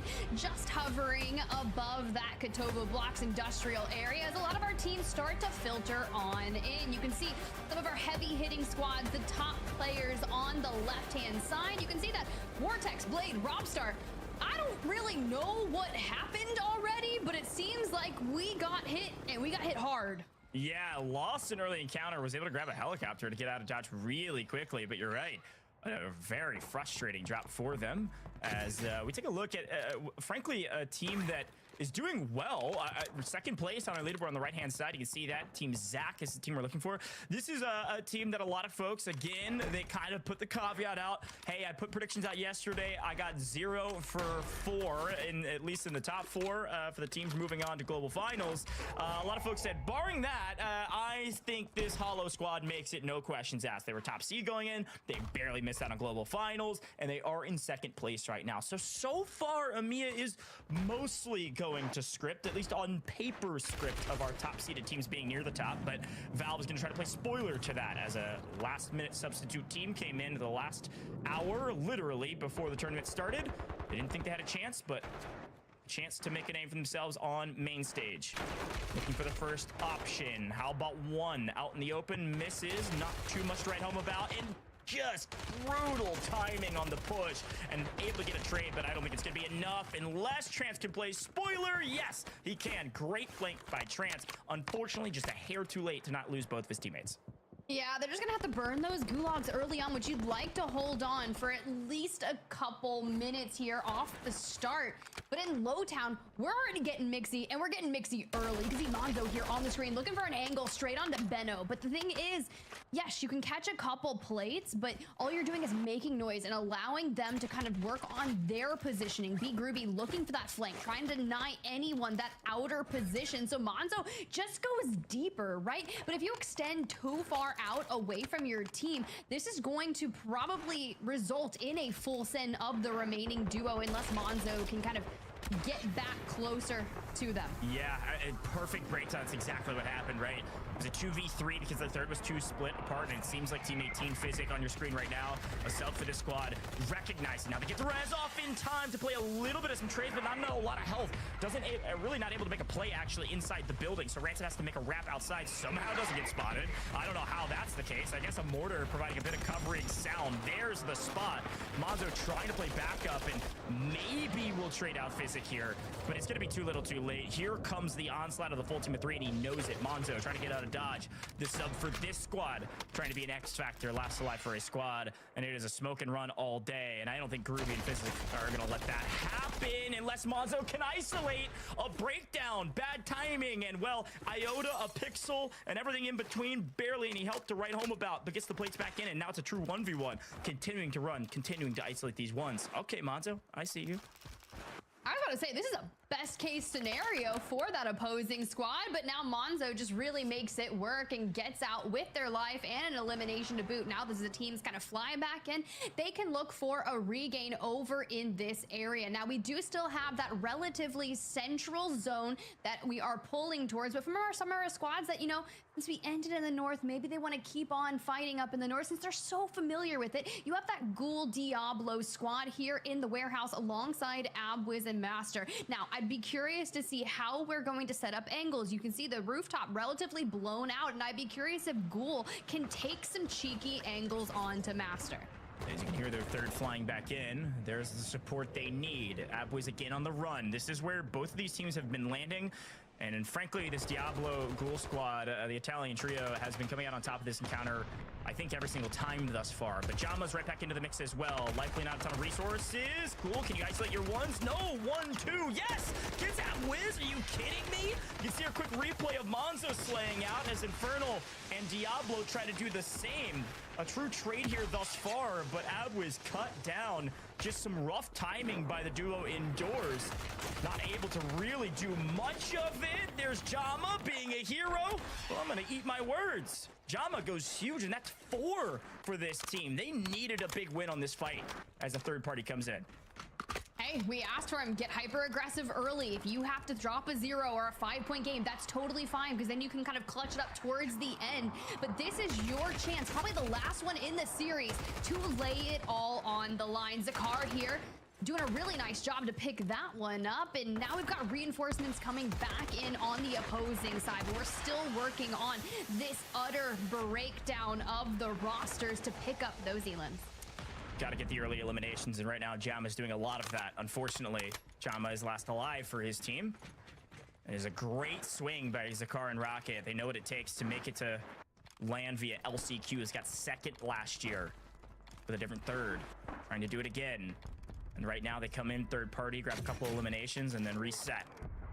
I'm thinking, Tiff, looking at these new zones, I'm thinking we're headed to maybe South Military, and I don't know for sure yet. A little bit too early to call, but that's where my eyes are looking at. And right now there's only one team in that South Military position already, and that's Chow. Way down at the bottom of the leaderboard, gonna have to make a move. And right now, all by his lonesome up in Mill.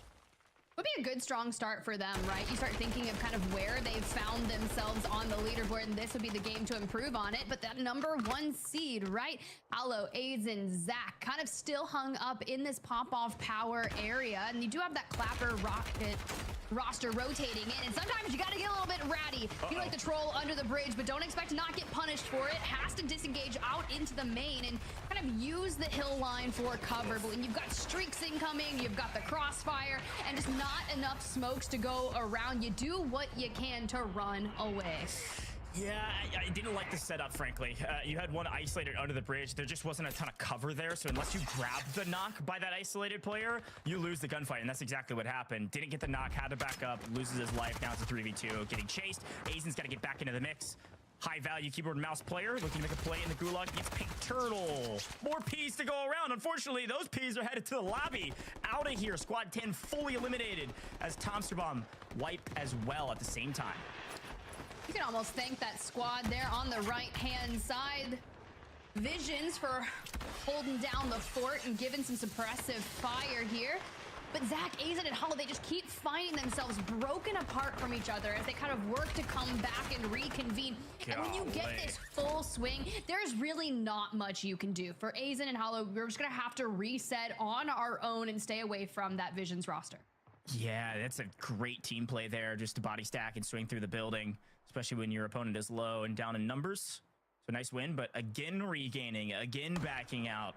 Again, second place right now, but the margins are so thin aside from the team at the top. They can breathe for a bit, 59.6 going into this one, but everybody else, I'm talking 4th all the way down to like 10th, is like a 5-point spread or less. It is a tiny margins right now. This game will really show us where this leaderboard will lie going into the end game, if you will, of the tourney, and how many points you need to really make it or break it.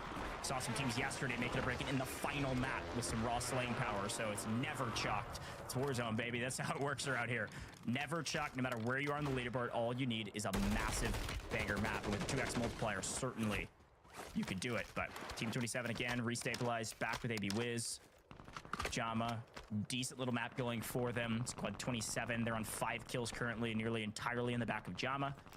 And right now, playing on the outside of Industrial, don't have a really anywhere that they should or shouldn't go. They're kind of wide out in the open right now. And they're going to make it a zone, but not a ton of teams really in the way. It looks like that Aizen squad is kind of restabilizing up towards pop-up that they'll likely run into again eventually. But right now, they're kind of free and clear, going to be hanging on, just chilling for a bit. All right, well, where they've kind of situated themselves, I don't hate it. But now that we have that zone kind of centering up towards that military base area in the north, and yes, it does include a lot of Old Town and Low Town on the northern side. You called it, right? You want that zone to pull towards South Military Base. I also think that we've seen endings on that kind of water line towards the west of Military Base. We've also seen it kind of pull where that collapsing area in main of Military is. Now, a lot of different options, but if I'm a team that's rotating out of pop-off power at this point, I would want that bridge control either in the north or kind of the one between pop-off and Military Base. And you can see that Team Zach is that #1 on the screen that could be looking to do that. Yeah, it's a great breakdown. What we didn't see, I was calling out Chow there, South Military. That was Team 11 in the orange. Got pushed out, by the way, by Team 25. That's Crazy Snake.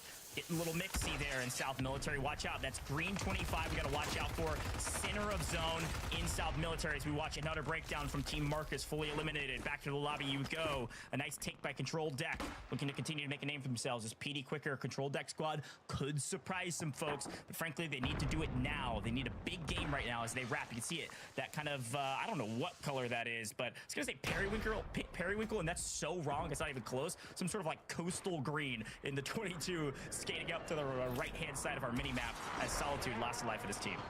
It's so wild because periwinkle used to be my favorite color, low-key. That's very not green, by the way. A good bluish Seafoam. Purple.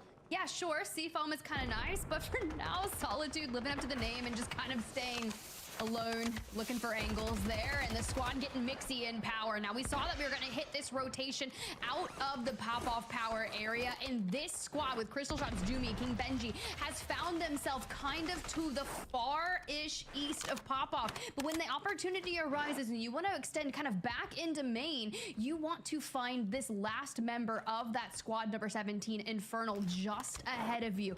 But how far is too far? And honestly, start worrying about that positioning in general. Going to be your key to success for end. Yeah, and this is really where a lot of these teams are kind of holding for a moment, a small collective breath across the map as we wait for this new zone to show here in 9 seconds. This will really dictate what rotations need to happen right now. There's a lot of POIs still in the zone currently, but it's about to change quite dramatically. Will it go South Military Base? Will it head closer to Popov on Bridge? It does go South Military, maybe a hair more west. That bridge almost near dead center. Look at this map right now. Pretty much every single team needs to rotate to zone right now, besides like 3. It's a question of where do they go from here, and right now it is all water all day. This is going to be a wild final couple circles.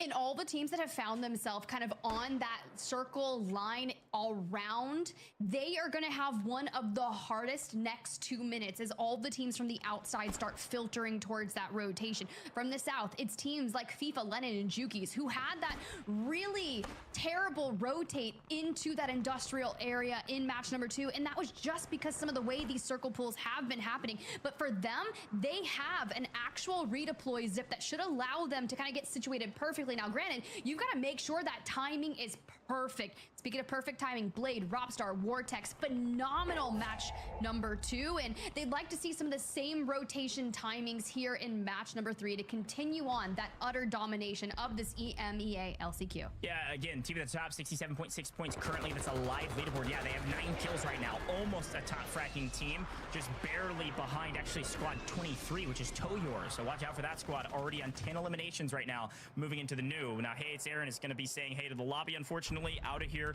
Team number 3 in the orange gone, but back to the top teams. Oh, both of them fighting each other. I knew they were close, but apparently they want this building. They want it bad. 2 of the top slaying teams today in this map at least. Rob in trouble. Rob goes down. Now it's Blade all by himself. World Series of Warzone winner. Can he do it here on main? Can he make it to the grand stage again? No. Toyor cuts them down. See you later. Our top team wiped. Sent back to lobby.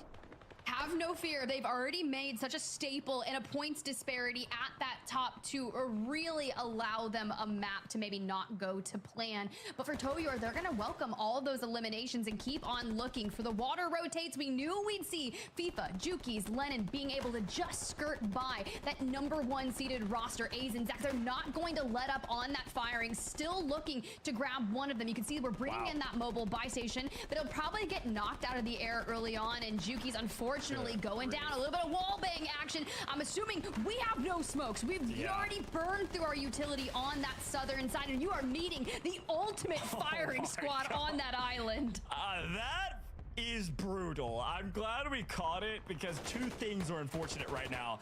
We lose 2 from just onslaught of a firing range of bullets. It didn't even look like they had to reload. Maybe somebody's ripping some big old like Bruins from ground loot or something. I don't know what's going on over there for Azen, but they did not stop firing for about 60 seconds. The second thing is they're getting sandwiched by that team 9 in the light pink as well. So FIFA in huge trouble. Likely quick buyback and likely restabilization as we head right back to the action here with Stu.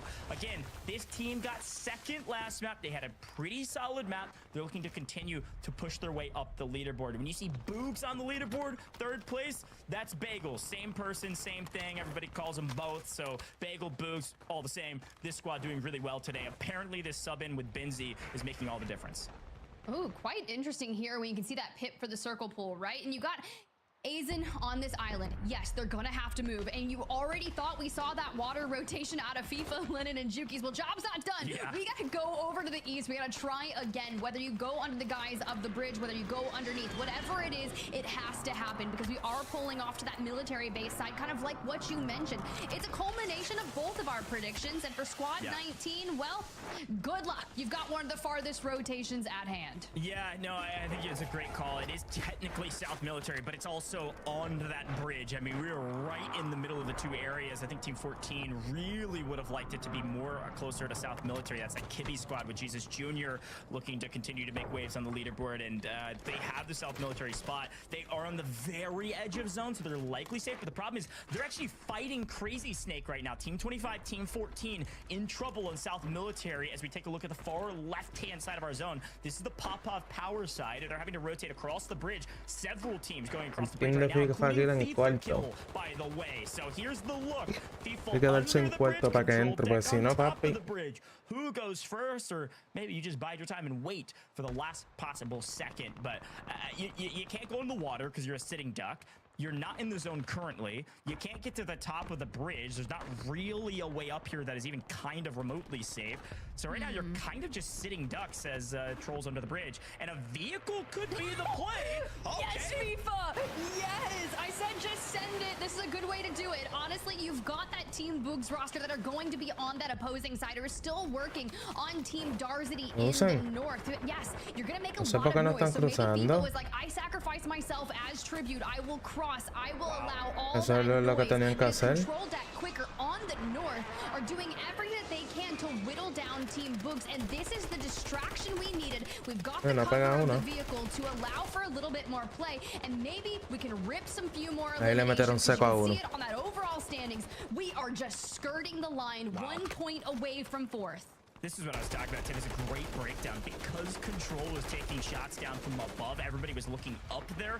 No one shot down beneath the bridge. The zone continues to get smaller and smaller, and it is just past the bridge, just outside of military, right in between both. FIFA kill looking to this Doom squad. These are great value kills here in the latter half of this game. We're moving into the 6th circle. But here comes Control, says, wait, there's somebody underneath us. How about a couple thermites in the face, Control? Yeah, don't look down here. The trolls are here to play. Right down underneath the threshold in 5th place right now according to our active leaderboard, but still a lot of work to do. They need the multipliers. We are quickly dwindling on our teams. I blinked and all of a sudden we're on 12. Juki's and FIFA have got to be screaming, we need placement, we need placement. Got to get top 10, and then you can make a move for top 5. Again, top 10 is the 1.6x multiplier. These are big moments, but Aizen's squad trying to play the greatest. Mira eso, diablo, esta gente tiene unos lasers. They're looking to wipe every single team behind them and take this entire side of the zone to their advantage and to their browse.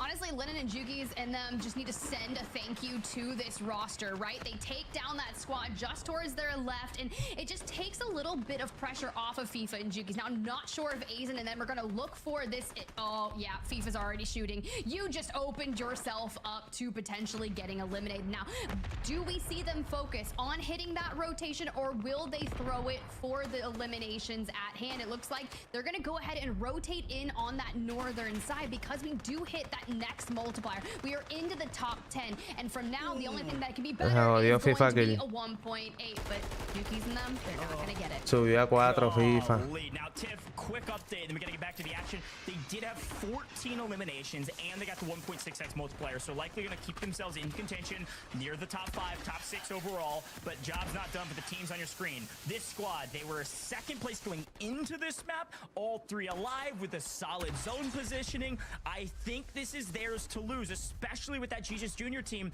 in the Maroon 14 in trouble and in a fight. They got to get through StuKX first, though. A couple trades back and forth, a true 2v2. We're going to go for the revs instead of make the play here. They have zone positioning. They're going to get nice. But who goes first? It looks like Bagel has to self-revive in zone. They are weak. This Aizen team is in the best position. They've got the rocks. Msi has to be a hero and is currently one falls. Aizen, can he get it? There goes Bagel. Just clean these one up, gentlemen. But this is not going to be a free and clear win. They lose 1, they lose 2, and now Aizen is all by himself. Msi is playing off in the distance and finally gets cut down by teams deep deeper inside the circle. Aizen, a massive game, makes top 5. I thought they could win it all, but the zone goes the opposite direction, Tiff. And look who's there, squad 23, Toyor, still in this thing.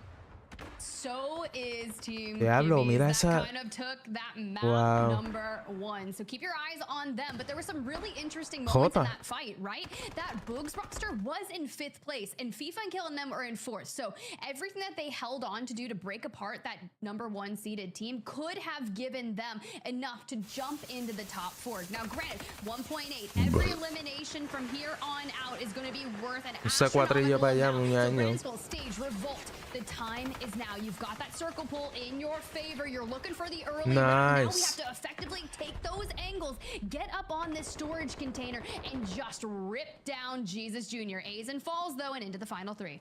A big moment for this trio.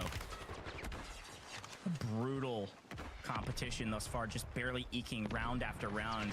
That Mike Revolt team is a strong one on paper, just haven't been able to piece it all together. A 3v3v2, it's a great call, and now the zone, the final zone, starting to close, and it's going to close on that Mike Revolt roster. Who will get the better of who? And frankly, this always comes down to who fights first, Tiff. Who's going to play spoiler? Claro, está feo eso. By Rafix. The Germans making waves. There comes Marcus. They are making the move. They've got a couple knobs. They swing around the corner. Brandon trying to break the play. Doesn't get it. 2 go down. Stage is the hero. Right now, it's a 3v2. However, 1 is just now flying in and low. And it's the Italians. Jesus Jr. trying to be one of the first teams to win multiple maps in the LCQs.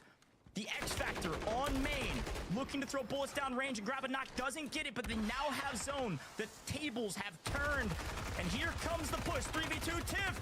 I don't know. Nice, nice. The onslaught. The Qué Italians are duro. cut down, and Mike Revolt, Brandon, Luciano, the sub coming in for this team. They grab a victory when they needed it most. A massive map here in map number 3 for the squad. And this squad was outside the top 10, closer towards that 14th and 15th position prior to match number 3. Knowing how well these map wins, getting that 2x multiplier, it could really shoot them up the leaderboard. I believe it was around 31. So thinking of that nature, we need like a 27-point game at least out of this if they want to make a play for that top 4 gauge. So it's likely not going to be on the backs of just one map win. You're going to have to throw it down for the final 2, but regardless, Revolt, Luciano, Skulls, that early rotate, that trap they set up for that breakdown of Jesus Jr. Honestly, I loved what they were trying to do, but the push at the exact same time didn't really set up those duos that were left to kind of help out one another, right? They just got broken down at the same time. Yeah, no, it's such a good call, Tiff. I frankly got all over the place as well because of the way these teams were kind of swapping positions. I truthfully thought that Jesus Jr. might be able to make the swing here and win it all. Aizen's trying to play spoiler, but here's a quick look back in this final stand moment. Tiff, keep talking about this because, again, you look at Brandon's position on the outside, you've got power position here with Jesus Jr.'s team, but the zone pulls to the Brandon team, and they have all 3 alive. So the 3v3v2, I thought Rafix and Marcus were going to play spoiler and swing on Brandon earlier and at least get 1 to make this a harder fight for the Brandon team. Yeah, there's a couple different things here, right? You said it, right? You do not want to be the first team that goes into a fight down into the final 3. Rafix and Marcus, now they could decide if they want to send towards the Revolt roster or do they go to Jesus Jr. and Pele. Instead, Marcus gets an angle off of Pele, who has to jump off that ultimate high ground now that they're done with their PDSs. They jump on the cross to set up to take down Revolt, but then they kind of double back towards that Rafix positioning. If Pele doesn't get ripped there, and there's definitely a 3v3 here, you would have been able to full send Revolt, not allowing Brandon Skulls to get that self-res off, bringing it up towards the player advantage. Then the smokes start to cause a little bit of chaos, and Brandon Skulls pushes from the right stage there, and you can just see that we've already left our 3rd player back, but let's hear the victory moment. 1E! Down! Nice, boys! Let's fucking go, bro! Into him, boys, come on! Nice, man! Fucking go, good shit! Oh my Holy. Wow. 18! Yeah, And we take 18. those. We take those. 36 points, a great map for them. I thought it was closer to like 10, 11. 18 is a massive game. 36 points from the boys in Lavender. There's my Lavender team. I've been waiting for them. Very strong game. And I gotta say, Microvolt, it's about dang time. This dude has been competing since like early Verdansk. A lot of folks kind of hearkened him as one of the harbingers of Verdansk back in the day. Kind of that golden third that floated between multiple teams and then kind of not fell off, but went silent for a very long time. Welcome back to the main stage, my man. A great team fight. And it really came on the back of the spoiler play from the Germans. That Marcus team with Rafix, they swung on the team that I didn't expect them to swing on, which is that Jesus Junior team. Let's hear what the desk and the analysts have to say, because that was a doozy. It definitely was, right? A fresh winner, but nearly a secondary win for Jesus Jr. and his crew, right? That would have been huge. But granted, they're more than happy with that second place. They also had a ton of eliminations. They're going to be moving up the leaderboard, breaking into top 10. I am sure of it. A lot of teams actually breaking into top 10 or maybe even bettering their placing in top 4 after a very successful game number 3. This is the time you want to do it. There's only 2 games left. We take a look at our highlights, Gio. We first have to give our flowers to the winners, Revo, Luciano, and Skulls. Yeah, I know. What an insane end. You know, actually, that clip of that reaction at the end reminded me very much of the NALCQ one we saw at the very beginning of the show, because there's just so much passion and so much emotion in all of it. And to be honest, this team, they've kind of, so far today, they've kind of had some ups and downs. In game 1, they ended up in 11th place, not the end of the world. Game 2, 25th though, so it's a lot further down. So to be able to come out and get that first place finish at the end of this game is really huge for them. And just like we heard Goj talking about, you know, Revolt kind of getting his flowers after, you know, being around for such a long time. And it is really just that, you know, they're not necessarily trying to be flashy, but we had a really weird and kind of difficult circle, like, you know, towards the mid to the end of the game here. And so to be able to you know, be able to approach that in a way where you've got all of these teams who have been more consistent, have been doing well, are going to be coming out of you all guns blazing, and that's a really difficult thing to target. You know, just really impressive from them, you know, especially given who they beat at the very end. Exactly the case, right? Who they beat, which was, like you said, Jesus Jr. Talk to me, though, about Toyor as well as Robstar. They got into this massive battle, Enigma, and those are 2 powerhouse teams to be fighting. Well, I mean, Robstar and Co, I think that they can start to write out their ticket, right, to land wherever we're going, because they've been looking real good throughout this. But with Rob and Co, what they do is they set up from Academy and they decide to use the height that they've got to float in towards the central building in Military Base, which was the center of zone at the time.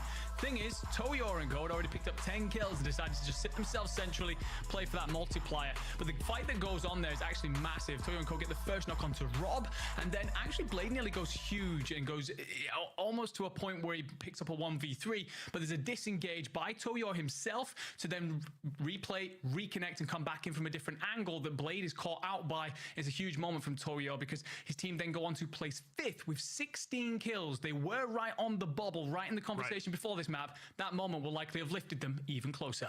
Yeah, 16, that's a lot of eliminations, nothing to play around with. Like you said, on the bubble to break into top 10. We'll see if they do so. And also, not to mention, Robstar was already in first place. Do they maintain it, though? Let's take a look, because there was a lot of heavy-hitting scores that ended up moving teams up. And, well, Robstar and crew will be in first. Y se quedó en 4. At this point, they're cruising to the global finals. Gio, who else are we looking at? I mean, this is kind of insane, but, like, I have to really call out our second-place team here, Team Zach. There's a lot of stuff I want to talk about them, but the first thing I just want to mention is that, is this the first time in the 2024 World Series of Warzone where our top 2 teams have actually been the top 2 seeded teams? I think it might be here in EMEA, because we've had so many wild cards just come in and out of getting really, really good scores throughout the course of the lower, the upper, the finals, and now here we actually have expectations being met. It's kind of insane. Absolutely, and expectations for Team FIFA. Enigma, they are in 4th place. They still have a long run to go to lock in their global finals, but this is the best performance we've seen yet. Look, I was talking about it earlier, right? They needed to just come out, put on a show. I've kind of sat here and gassed them up over this tournament and spoke about, you know, they were never going to perform that badly again. And then they did. So I don't want to sit here and speak too highly of them until they cross that finishing line. But it is better. We are seeing the kills. We are seeing the communication come on through. We are seeing the positionings, the landing spots. They have a plan. Now can it finally come together and book them to land? And they do it. We find out. Let's move to our second page, and this is going to be 11th through 20th. And you notice 11th place is at 35.2. Now, that gap yesterday from 11th place up to top 4, it was only like 4 points. Now, we're looking at 35.2 points from 11th place all the way up to where Team FIFA Kill is at 53.6. That is nearly a 20-point gap, so very significant for all the teams that are on the secondary page. These next 2 games, they have to go bananas, absolutely ballistic if they want to even sniff the opportunity to be at the global finals, or else they're going to have to play that wild card map, not where you want to be. And a team there in 20th, and even further gap for them, Rocket, Clapper, Zakar, right? A team that I definitely want to see make global finals, but right now they are looking, well, pretty far down there. But again, a big game, right? Anything can change. And while we're even talking about 31 points for our third game winner, and speaking of which, let's talk to one of them. Let's bring in Skulls. And Skulls, man, great game number 3, a massive amount of eliminations, I believe 18 if I'm not mistaken. That puts you now in 5th place, just about to break in the top 4. How you feeling?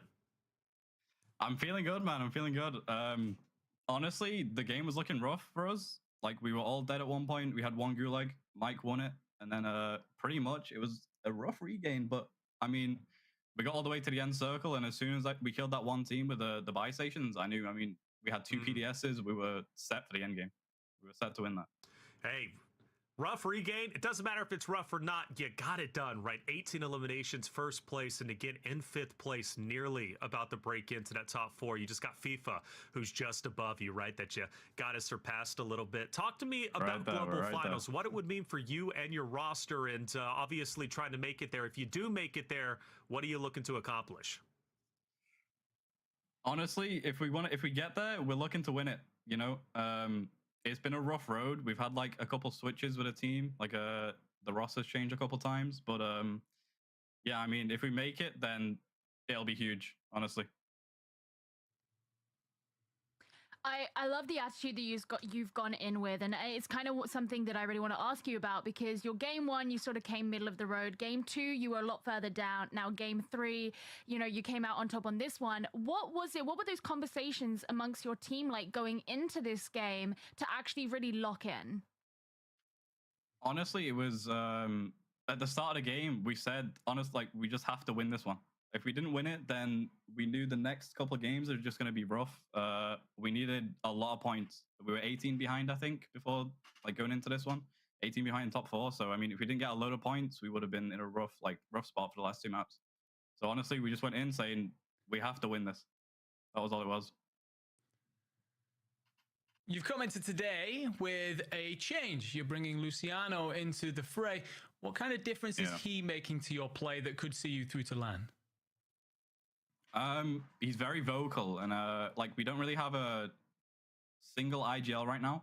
We're kind of both taking the role, and but like, the thing that matters is we're responding to each call like perfectly. We're not questioning it, no nothing.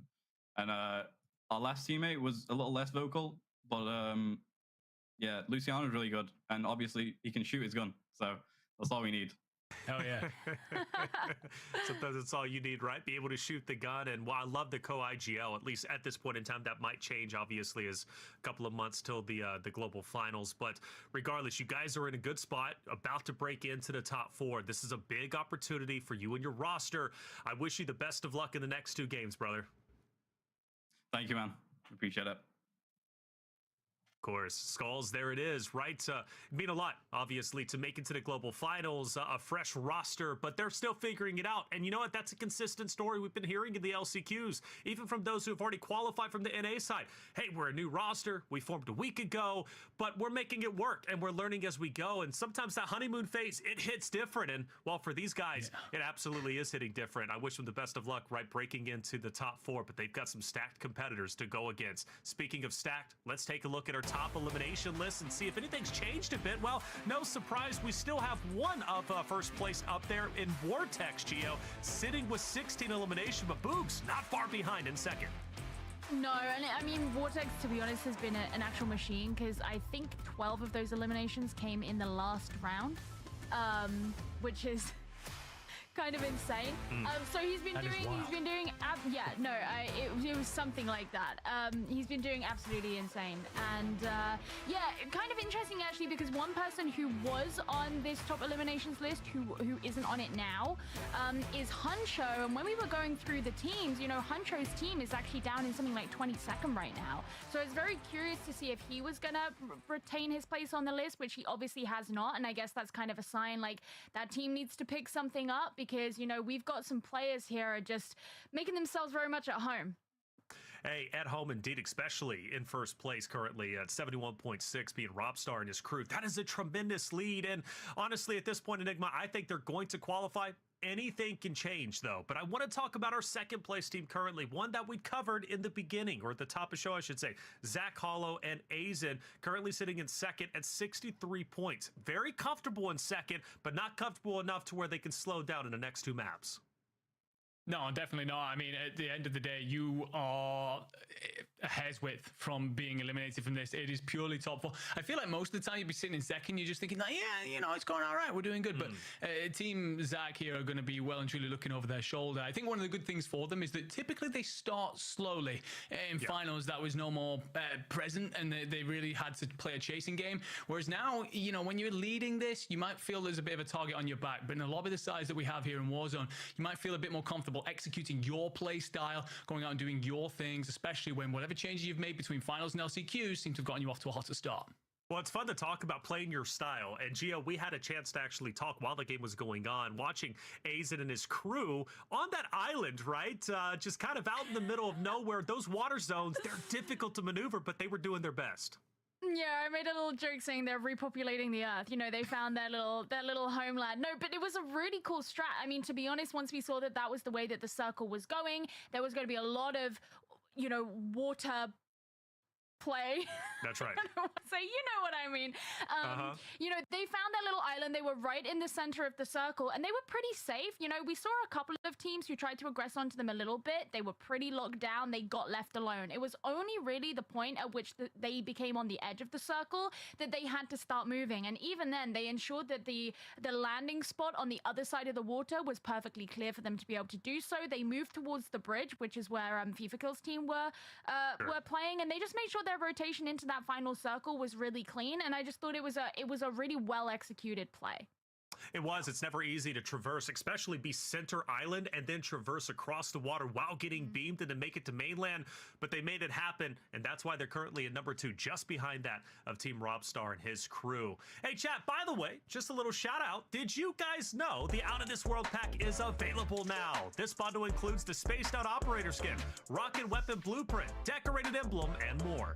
Use these items in both Call of Duty Modern Warfare 3 and Call of Duty Warzone. Available in-store now using Call of Duty points. Well, there it is. That's 3 games done and 2 more to go to try and solidify your spot as the competitors over at the Global Finals. You need to make top 4. Who will it be? Well, we're about to find out. Let's bring in our casters, Spider, Tiff, and Goj. 2 more games. Game number 4 is so important, right? Especially if you're on page 2. We looked at that point gap. It's getting quite severe, going from even the 11th place up the top 4. So any of those teams on second page and maybe even on the lower end of the first page have to step it up. Tiff, Goj, let's get game 4 started. Let's get it going. I'm ready to rip it, but for real, let's go ahead and talk about it. He said something that was really important. That points gap, it's definitely a very stark difference in comparison to the NALCQ that we kind of had yesterday, right? When you think of Team Blade at the top, 71.6 points, I'm pretty much dead set on them being locked in for Global LAN Goj, barring anything absolutely horrendous that occurs these next 2 maps. Yeah, I think so too. I think if we think about our cutoff from yesterday, if we're going to emulate that again, it's around 78 points, so they just need to not have 2 goose eggs, frankly. And I think that's well beyond reason that they will do that. But anything goes. It is Warzone, Tiff. And I think one of the big things is we actually are going to reset that one. We'll be right back into that game here shortly. As you get into the final 2 maps, all it takes is a banger. And we always know that. It's always the case with Warzone, especially the case here with only 5 maps. I mean, Brandon Skulls, the perfect example. They were way down in 20th some odd place. They said they were 18 points behind 4th after 2, by the way. It's a big, big gap when I think 4th had like 30 some odd points, right? So a massive game. They needed it. They got it. 36 points. They're all the way up in 5th place, almost there in 4th, right behind FIFA Kill and Jukies and Lennon. So it only takes 1. We've got 2 more to go. You need it now. You don't want to rely on the very last game. However, we got to talk about yesterday at some point, because yesterday, some of those teams in the last game did enough to make it to the end. Now, while we get that lobby reset, folks, we'll talk a lot more about all things Warzone. We're going to head to a very short break. Don't go anywhere. Map 4 of the LCQ is right around the corner. We'll be right back.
Well, folks at home, welcome back. Oh, Oh, yes, Tiff. We both get the intros back. That was on me. Take it away because... Nah, dude, nah. It's usually ladies first, but apparently you've got some really nice hair. You're go for it. I'm ready.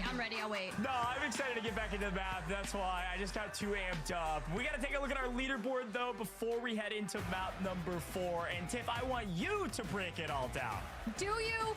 Do you, Ghost? Do you really want me to break this down? Because, I mean, honestly, I was ready for you to keep going. But nah, for real, while we're here, while we got the squad standings up, top 4 is what we want from our 5-map series. You can see that threshold over there, held on by Team FIFA kill, but barely. 2.2 points separating that map 3 winner on your screen. Skulls, Revolt, and Luciano, right? You got subs coming in.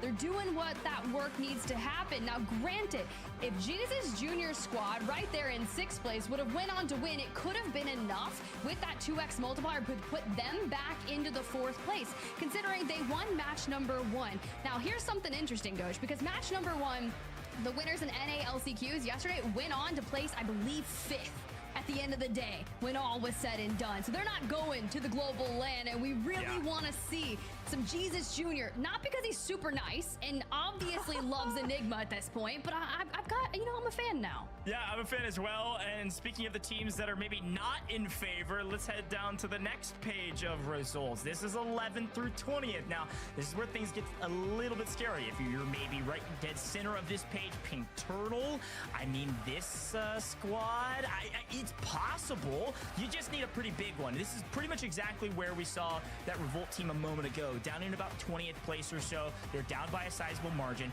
but all it takes is a banger. You drop a 36-point game. I'm looking at Rocket, Team Clapper, this team in particular. 36 points gets you right back into the money. You're right there on the threshold, and then you can knock on that door into the winner's circle in the final map. But that's the key. You got to go now. You can't wait to the final map if you're down in 20th or so. The teams that breached the door of opportunity and got to global finals in the final map yesterday, Tiff, they weren't down in the 20s. They were in the teens. Yeah, it's going to be a big difference, especially when we have so many points at the top of the board being owned by 2 squads that were our top seeded teams coming into the last chance qualifier, which is very, very different story than yesterday. But if there's one thing I learned, it's expect the unexpected, and it's not what I'm talking about. Not the wild card we're talking about. It's the series. It's expect the unexpected. And yesterday, Tiff, we said this too. Like, if you didn't watch yesterday, the final map yesterday felt like its own wild card game because whoever won that could probably make it to global finals. Today, not quite the case because of what you're talking about. The teams at the top are starting to spread out. What we expected to happen is finally happening for the most part. The threshold for 4th still very, very close, a very tight race. We're going to hang on to that, but the teams at the top are spreading the points out. They are likely going to be safe, so it'll feel less of a wild card game and more of a kind of traditional Warzone game where anybody could jump up there. But let's take a look at our elimination leaders because frankly we know placement's a lot, but kills are everything, and Vortex at the top still just barely holding on to that top spot with Boogs as we see a couple new faces hop into here. Like Gio said, no Huncho anymore, but you still see Vortex, you still see Blade, and you still see Robstar for good reason. Yeah, because they're absolutely frying. 42 eliminations alone between that roster, which is by far the best of any team. You do see FIFA or Lennon just trying to get in there, but Skulls from that map winner that we just witnessed kind of holding on with 13 eliminations. Now, granted, we are going to see some movement when it comes to the last 2. And if you are outside the top 4, this is the time to start anchoring it together. If you are just skirting the line by 2 to 5 points, it can come down to just less than a point, Goj, and we've seen heartbreaks over less. Oh, definitely. It will come down to less than the point. I'm going to make the call here again. If not less than a point, it'll be less than 2 points, which frankly, near in-game, if you find yourself falling around 5th place or so, that is one single kill that could be the difference maker between you making global finals and you not making it. One kill is all that matters. So at the end of the game, you're going to see this a lot today. You saw it yesterday in LCQs, folks. You are not seeing people die to gas. They are not worried about giving kills to other teams when they might might just need one single elimination, especially if they know who their competition is. So some of these teams are playing with their brains, which they definitely are. You're going to see a lot of that. Buying back teammates when it's a 1v3 in the final fight, because just getting one kill, if you could get it, could be the difference maker. There's a lot on the line. Skill is on display, and I'm just excited to see who can perform under pressure, Tiff. Yeah, me too. Honestly, with the way some of these circles have been pulling throughout our map series, it's been really weird to focus on those rotations, especially when we've been ending a lot in the north. So a lot of our squads that do land on that southern side of Urzikstan, they've had one of the tallest tasks to try and even get into some of those final circles, which is really kind of putting a damper on their overall series. So do we finally get to see another southern zone to maybe gift some of those teams just a little bit of luck? But I think you once called it out. Luck is for the weak. That's right. Luck is for the weak, all right? We don't need luck, all right? We need skill, we need prowess, and we'll figure it out on the fly. Frankly, we can talk about the 4 C's of Warzone, the 4 P's, but at the end of the day, the best Warzone players, the best Warzone teams are the teams that can think on their feet and adapt. All your planning, preparation, everything in between doesn't matter. Luck, we don't need it. You've got to be able to adapt, Tiff. So excited to see what these teams are able to do in map 4. Me too. Honestly, let's be real. If you want to find some success, get those early team fights out of the way and just keep on pushing through. Think of the teams yesterday that laid it all out on the line in our final 2 games.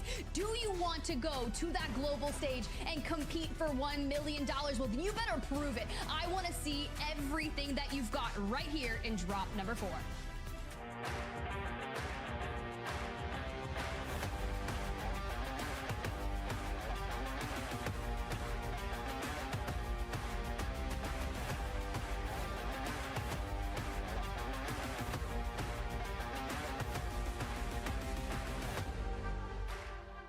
I gotta say, it's a beautiful drop animation, Tiff. Every single time it gets me right in the feels. Unfortunately, we are gonna have to reset that lobby, folks. So we're gonna take another short break. Don't go anywhere. Map 4, it's right around the corner. We're having a lot of fun here in LCQs. Just means we get to have a little bit more fun. We'll see you in just a little bit.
up, everyone, and welcome back to the World Series of Warzone. Okay, look, here's the deal. I DoorDashed some tape because we wanted to make sure that this man not only decided not to talk over me, but he couldn't drop his predictions on the timeline or out of his mouth because we're worried about him, to be fair. So it's me. Yeah. I just see Reflections go rip the facial hair. Chat, I need you to type your predictions into chat right now. When he rips that tape off, are we losing like a lot of that beard or what? I don't know how long you've been working for it.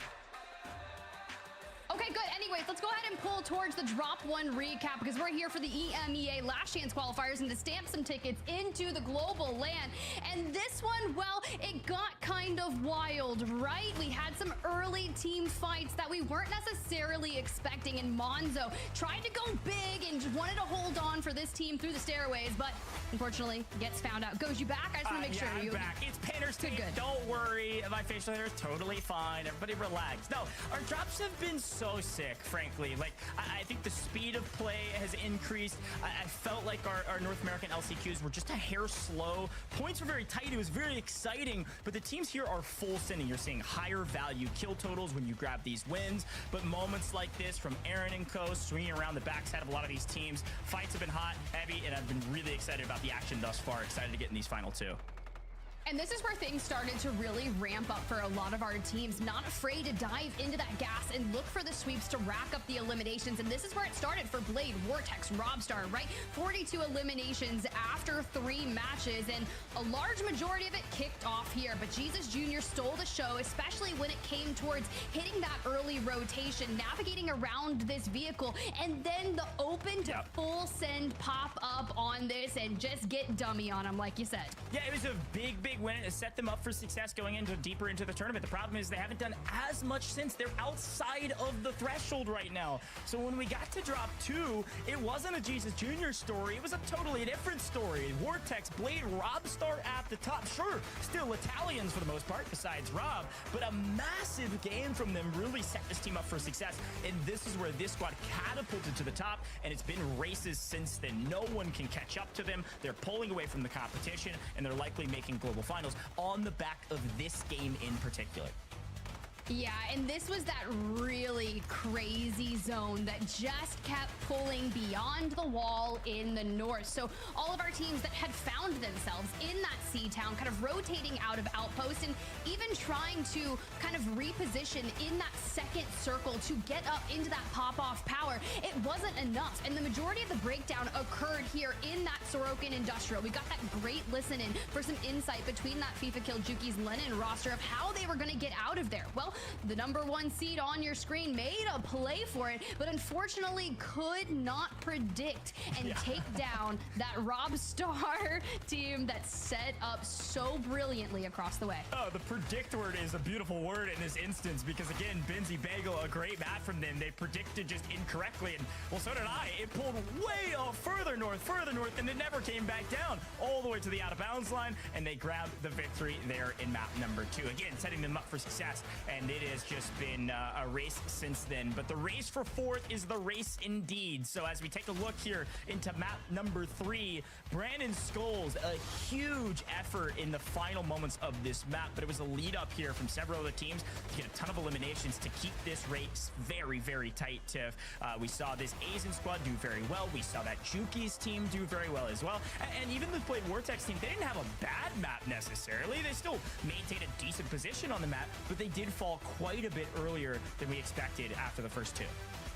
And it's true, and as a team that prides themselves on their smart rotations, this is the one that stole the show for me in that match #3, right? You've got the control deck roster up on top of the bridge, and despite all of that attention going their way, it left a little bit to want here for that FIFA roster. They could not get out of the underneath area, and unfortunately do have to go towards that north and rotate in, and they get picked up by the squad that was sitting just behind them on the leaderboard. That #1 1 seed, really kind of bringing it all together yet again, being so consistent, which is well needed. But that Rafix roster effectively tries to push onto Skulls, who had already taken a knock onto that Jesus Jr. roster, which left them without enough players towards the end, and they just get full sent. Regardless, it was brilliant, but Revolt is going to have to run it back to back if they want to get into that top 4. It is so close at the top, folks. Again, first, second, starting to barely pull away, but everything behind that so incredibly close. Boogs,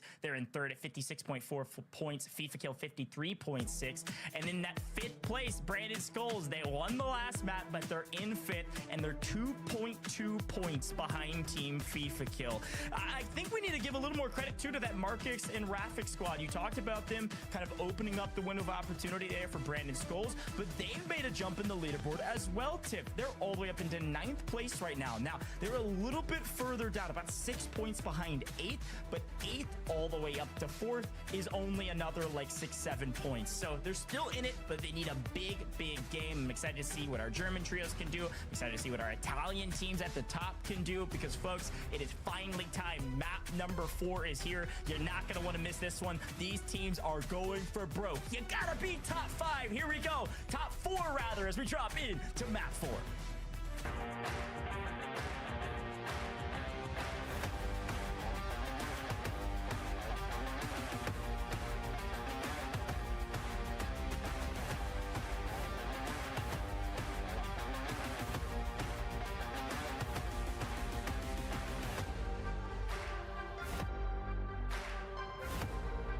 You know, Goj, I think we're just resetting until we hit a southern zone. But to get the southern zone, I would love to see a decent plane line, but we're cutting right across the far north area. So we got to keep something similar. So our team starting to end out over that military base. How are we going to stretch out towards the suburbs? Teams like Jukies, you know, they like to land just north of that city area. And it looks like we're looking for a big stretch. Yeah, big stretch indeed. I think some of the teams that like to land Manor as well. We saw that Blade team go all the way down to Manor early in this competition, so they could have a massive stretch. I will say, Tiff, there's one thing consistent about your casting. You're always critical of the plane lines, and I appreciate that from you, because you know how hard it is for some of these teams to fly from the very top of the map all the way to the very bottom of the map where they want to go.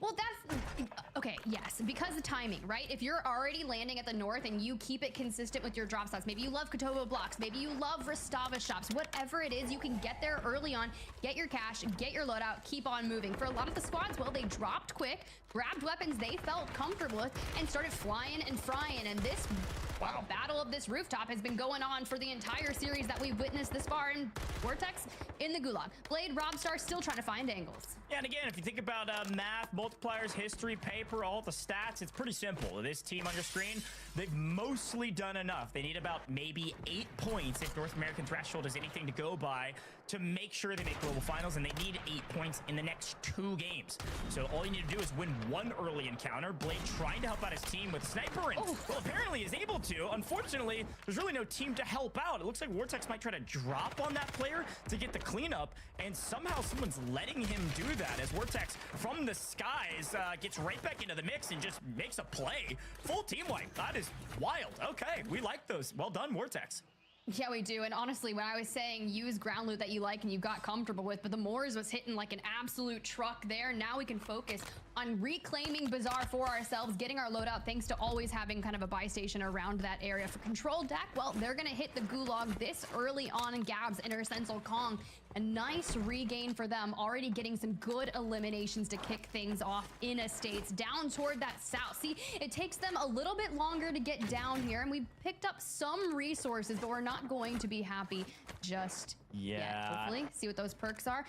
And get some good things moving, right? We want some Ghost. If you're gonna find ground loot perks, I want like EOD, I want Ghost, I want the goods. I want kills. I think this team's down. True. I think this team's down in 36th place. I mean, we gotta go yesterday. Let's make a move, Kong. They're a very talented trio. Just things are not going their way right now. So start flying and frying and stretching that far. You might not be able to fry. Speaking of fry, Darcities, nice play. That's a wipe, by the way, on that Gianni team. Sniper Pigna also out. Still in the lobby, technically into the gulag, I'm sure. But full team wipe there as they try to restabilize later And back to Aaron. Yeah, we'll take those as well. How about you throw that one on the timeline? That evens up the playing field and puts it back into your court to go get a team wipe in. Marcus and Scuffology know it. This is one of the teams they need to cut down early. This is the team ahead of them in the leaderboard. I was say Rafix just got kidnapped out of the side-by-side by the Aaron, and I would love to see more of that. They are in hot pursuit of that duo.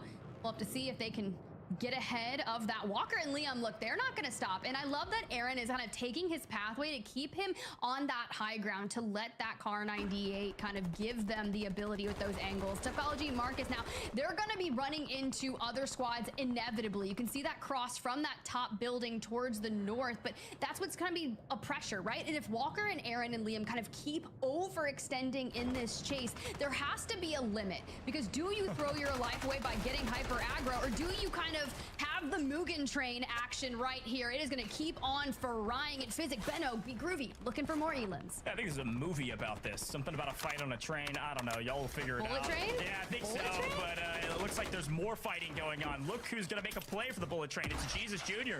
pushing the equation, forcing Benno off the back of the train and on the run. Physic alive as well, but Be Groovy in the gulag. So without player advantage, without positioning, they are out of here, and it is all train for Mr. Jesus Jr. and co. as they try to continue to push their way up the leaderboard. Again, that team, they won a map, but they are not in the top 4. They've got to make a move, and they got to make a move now. So it looks like we've just lost our very first team. I should be able to give you an update on who that was here shortly, and if it matters. All right. Seeing if we can hold on, but C-Town's getting a little aggressive. We're still pushing towards the south, and this is one of the farthest areas of the north that's currently still in the circle. We are going to be kind of getting more squad wipes for our number 1 seed, but they found themselves in the Gulag Hollow. Hazen still back in play, and let's see if we can hit these angles here against Chow. Yeah, that Petite team, I believe one of the teams fully eliminated. They're in 14, so their chances of making it pretty brutal. And, well, the chances of making out of the Gulag here for Hollow, taken away by a zipline as Chow sneaks out of that one. Doesn't want to take the gunfight and stays alive.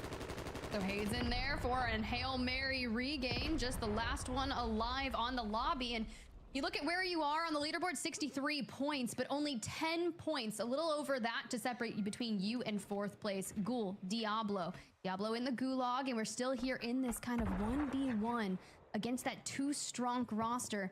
You can hear that they're popping smokes and looking for that high ground, but Ghoul's just looking to see if maybe we can get up towards this next level and maybe pop out of a door, climb on up. Ooh. Slowly but surely, this Ghoul team in 11th, by the way, and this is make or break. Both teammates fully eliminated. Ghoul cannot fall here. Being chased, able to restabilize. It looks like his opponent thinking better of this fight now that he doesn't have the advantage. Does have high ground, and Ghoul just might be saying, this ain't worth it. At least get to a position where he thinks he can win the fight. Sisty's gonna show face on top.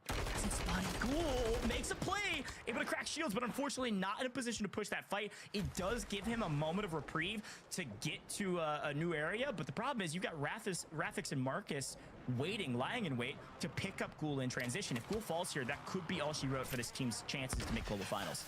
There's a very big chance that that's going to occur the moment we pop that smoke. It's going to give the signal flare to that roster who has just gotten back to a full 3 stack to push on to Ghoul. The pressure just keeps on coming, and that was our last smoke. We pop in the LTV. It's our great escape that we're looking to make, but you know how hard it is to kind of get through here? It does.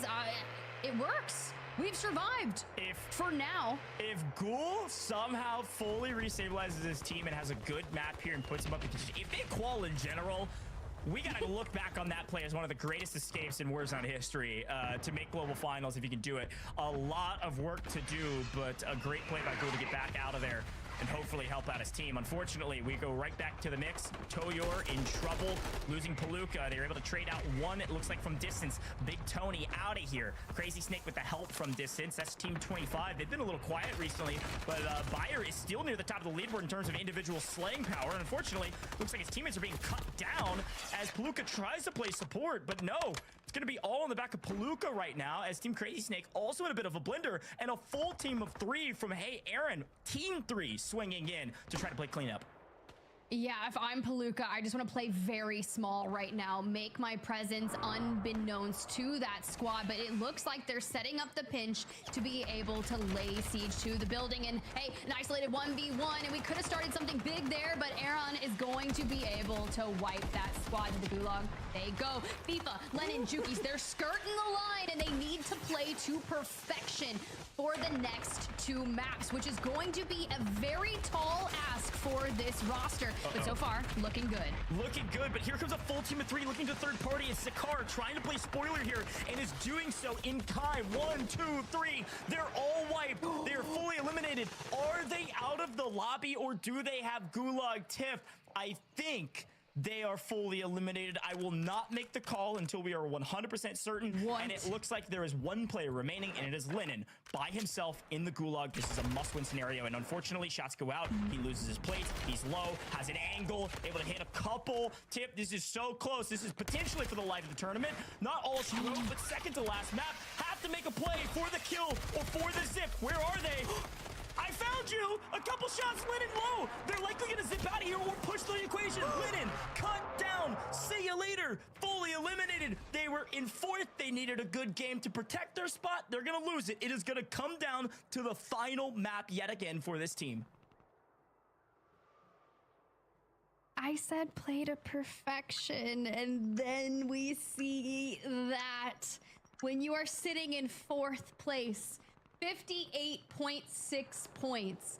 6 points separating you in 5th place. Team Toyor. Now, we saw them having a lot of early action where it came down to just Palooka on the map. So they're already in shambles. My biggest question is, did they hit a regain? Are they full strength back to make a play for the top 4 here? Oh, good grief. A brutal gulag, and I'm glad we were able to see it because that's a tough one to think about, especially going into the next map. You have 0 momentum on your side. Just all the wind you've gained over the last couple maps is completely out of your sails. But back to the action we go. We've got a lot more teams to talk about and a lot more teams vying for a top 4 position as the window of opportunity is not only unlocked, it is wide open for a lot of these teams quicker. Tries to make a play on Pele. Unfortunately, getting cut down. It looks like PD actually able to grab a trade, but is the only player alive and in trouble as Jesus Jr. is joining the fight and taking down control. Here goes PD running for his life and running straight into the arms of a welcome team flying straight at him. PD thinks better of it. Tim, on the run. Run away, PD. You're last life for your team, and you are in trouble. Yeah, with Team Darzity kind of moving into the fray, looking for a nice third party, it makes sense. They're currently in 10th place on the leaderboard, just 11 points underneath that 4th or 5th place threshold. So if you're looking for smart fights, that's a great way to try and open and turn some things into your advantage. But Jesus Jr. has already rotated on out and working on that Chow roster, but Darzity doubles back and looks to third party that for our squad that cannot keep that momentum moving. Aizen, Zach, Hollow is constantly in fights, looking for a lot of eliminations and amping up that aggressive nature, but it's only Zach left standing. And we kind of drop back into a full roster of 3. We start chucking those smokes, but we really don't have a lot to work with. Hopefully, we can kind of bob and weave through some of these buildings here down in the south. The reach out there was insane, but you didn't really have anywhere to go anyway. So that's our 2nd place team fully eliminated out of this lobby, folks. Window of opportunity blown off the hinges. Now it's just a wide open hole in the building to the grand finals. A brutal in for a couple of these teams here in the penultimate map, frankly. We've got 1 more to go, so there's still an opportunity to make top 4, but you could see Zach fall out of the top 4. You'll see FIFA Kills fall out of the top 4. We're going to see some new names into the fray, and it might be Toyor. It might be Darzity. Again, you called it out perfectly, Tiff. This team was in 10th going into this one, and they're wiping teams left, right, and center. They got 9 kills right now. They are just behind some of our top kill leaders in this map.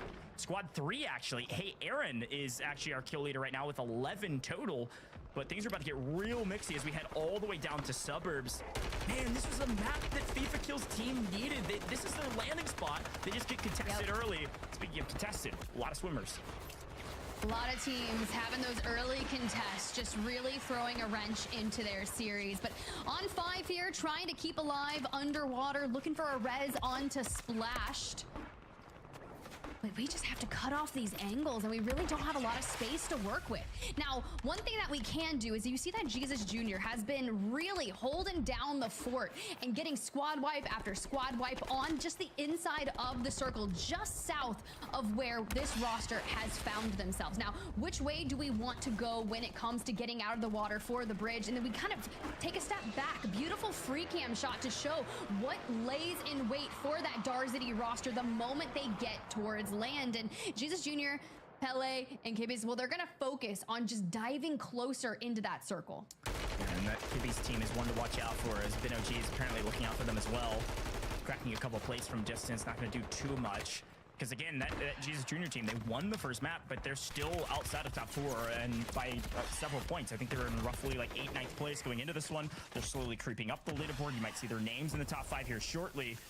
But the problem with every single one of these fights we've seen in this map as we lose Donovan Tick is it's third-party central. I mean, that's always the case with Warzone Customs. That's always the case with these competitions. But with 2 maps to go, teams are getting a lot more fiery with pushing onto these fights to try to play cleanup and try to play janitor in Urzikstan, because they know it's their best opportunity to find kills, and they've got to risk it for the biscuit. If you're down in 15th or below, you've got to swing and you've got to get a ton of eliminations. So I'm seeing that from Hey It's Aaron off screen with 13 kills now. I'm seeing it for some of our teams, 8, 9, 10 points, when frankly they're way down at the bottom because they have to. Their only chance making grand finals is if they fly at their competition.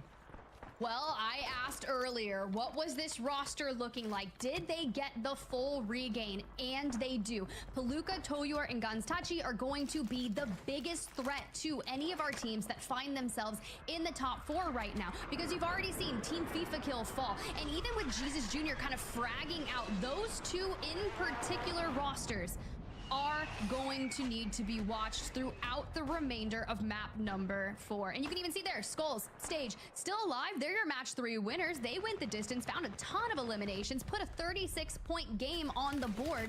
They could also open up and get into the top 4 here. Yeah, watch out for that orange 3, by the way. Yes, 19th place or so right now, but they are your kill leaders with 14 kills. They are hunting the edge of zone. That's Hey It's Aaron, making him move up this leaderboard and making it move a little bit late, but not too late. As long as they can secure some decent multipliers, they should actually have a really strong game that'll put them up at least within striking distance going into the last map.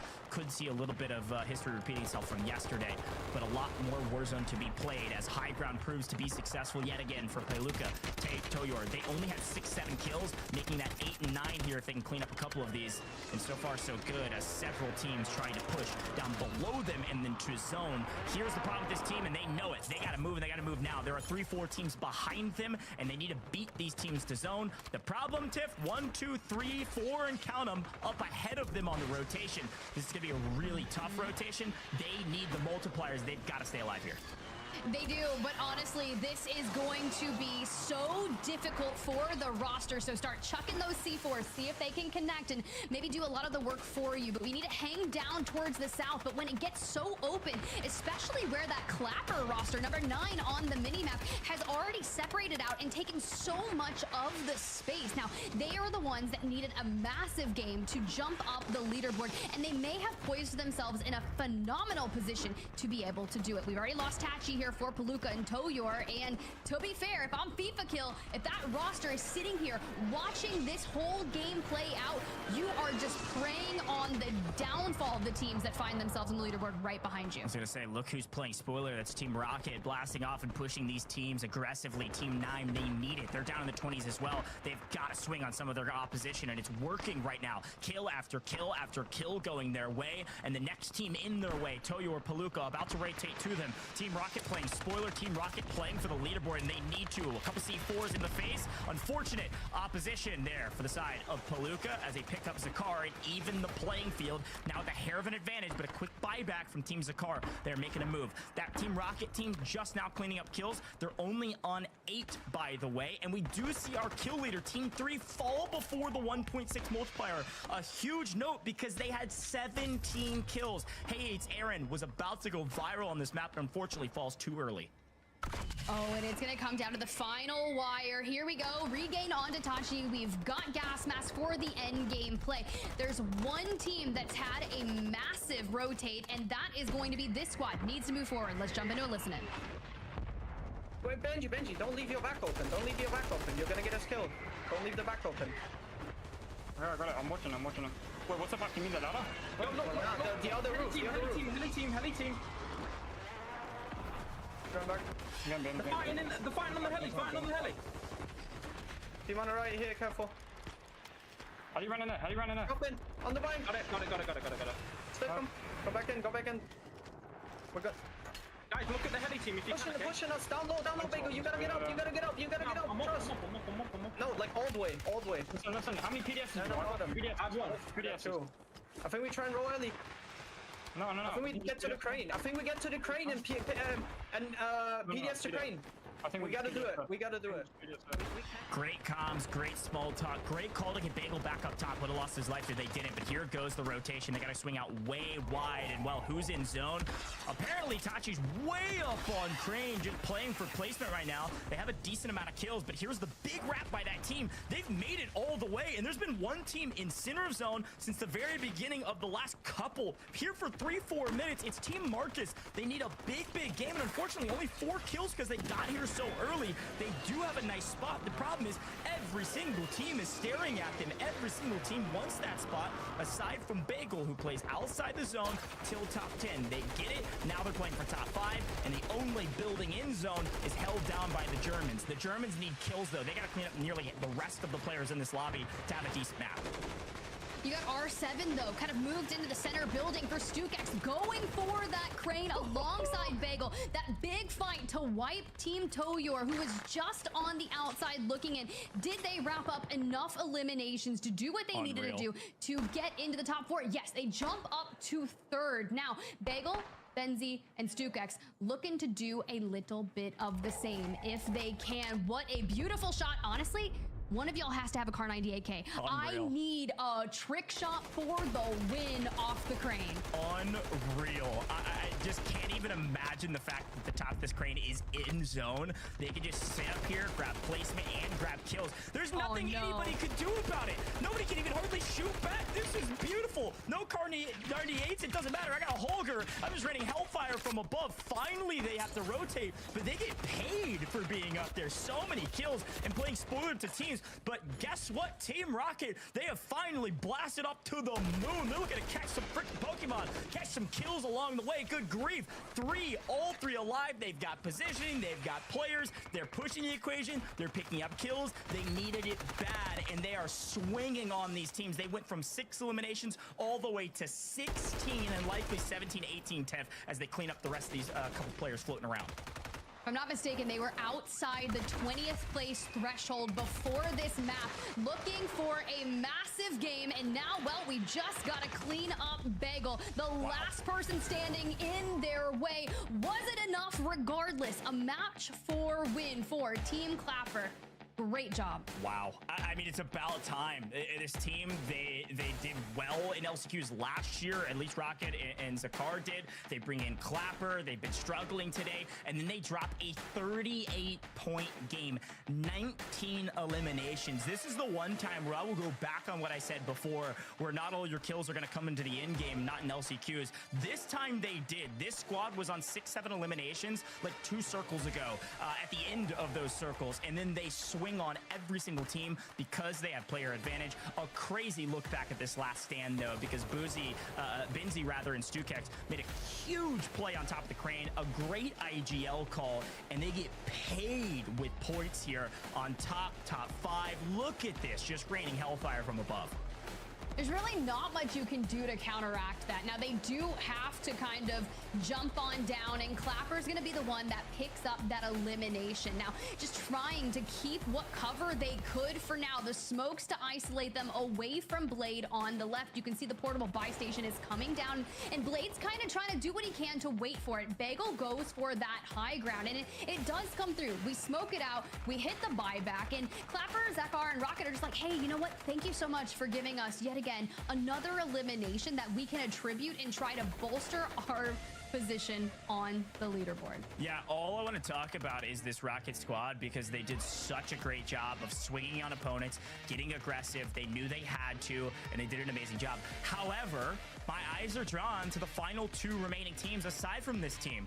It's our top 2 squads, frankly. You've got this Boog squad, and you've got this other squad. Let's listen into the comms, though, of our winners and see how excited they are. This guy deep zone, quick, on me, come to me, clap. Got gas inbound. Safe zone relocated. Dead. Not bad, look in. Look in, we need one more good game. Yeah. Log in. I'm not the only one that's after with that, boys. Look in, bro. We need one more game like that. That was like just getting back into the game, you know what I'm saying? We need like a decent game like that.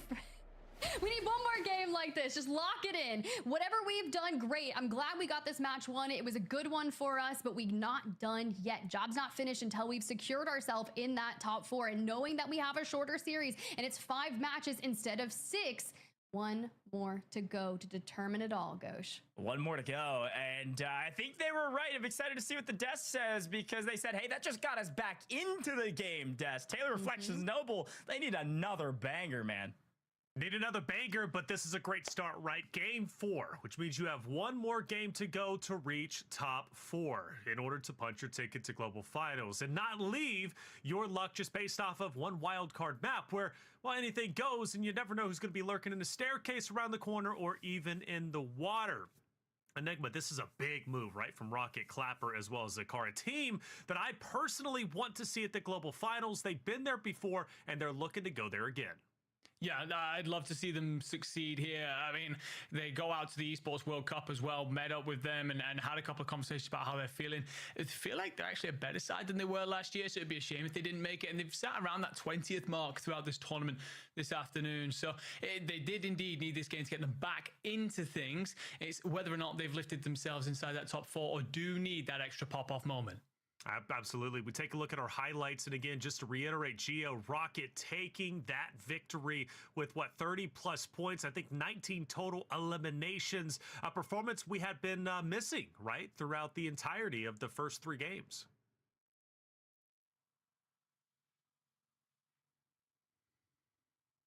Sorry about that. We've had 2 sub 20th place finishes for them so far, but even just kind of like looking at their statistics thus far, you know, there have been 2 games where Clapper himself has gotten 0 eliminations.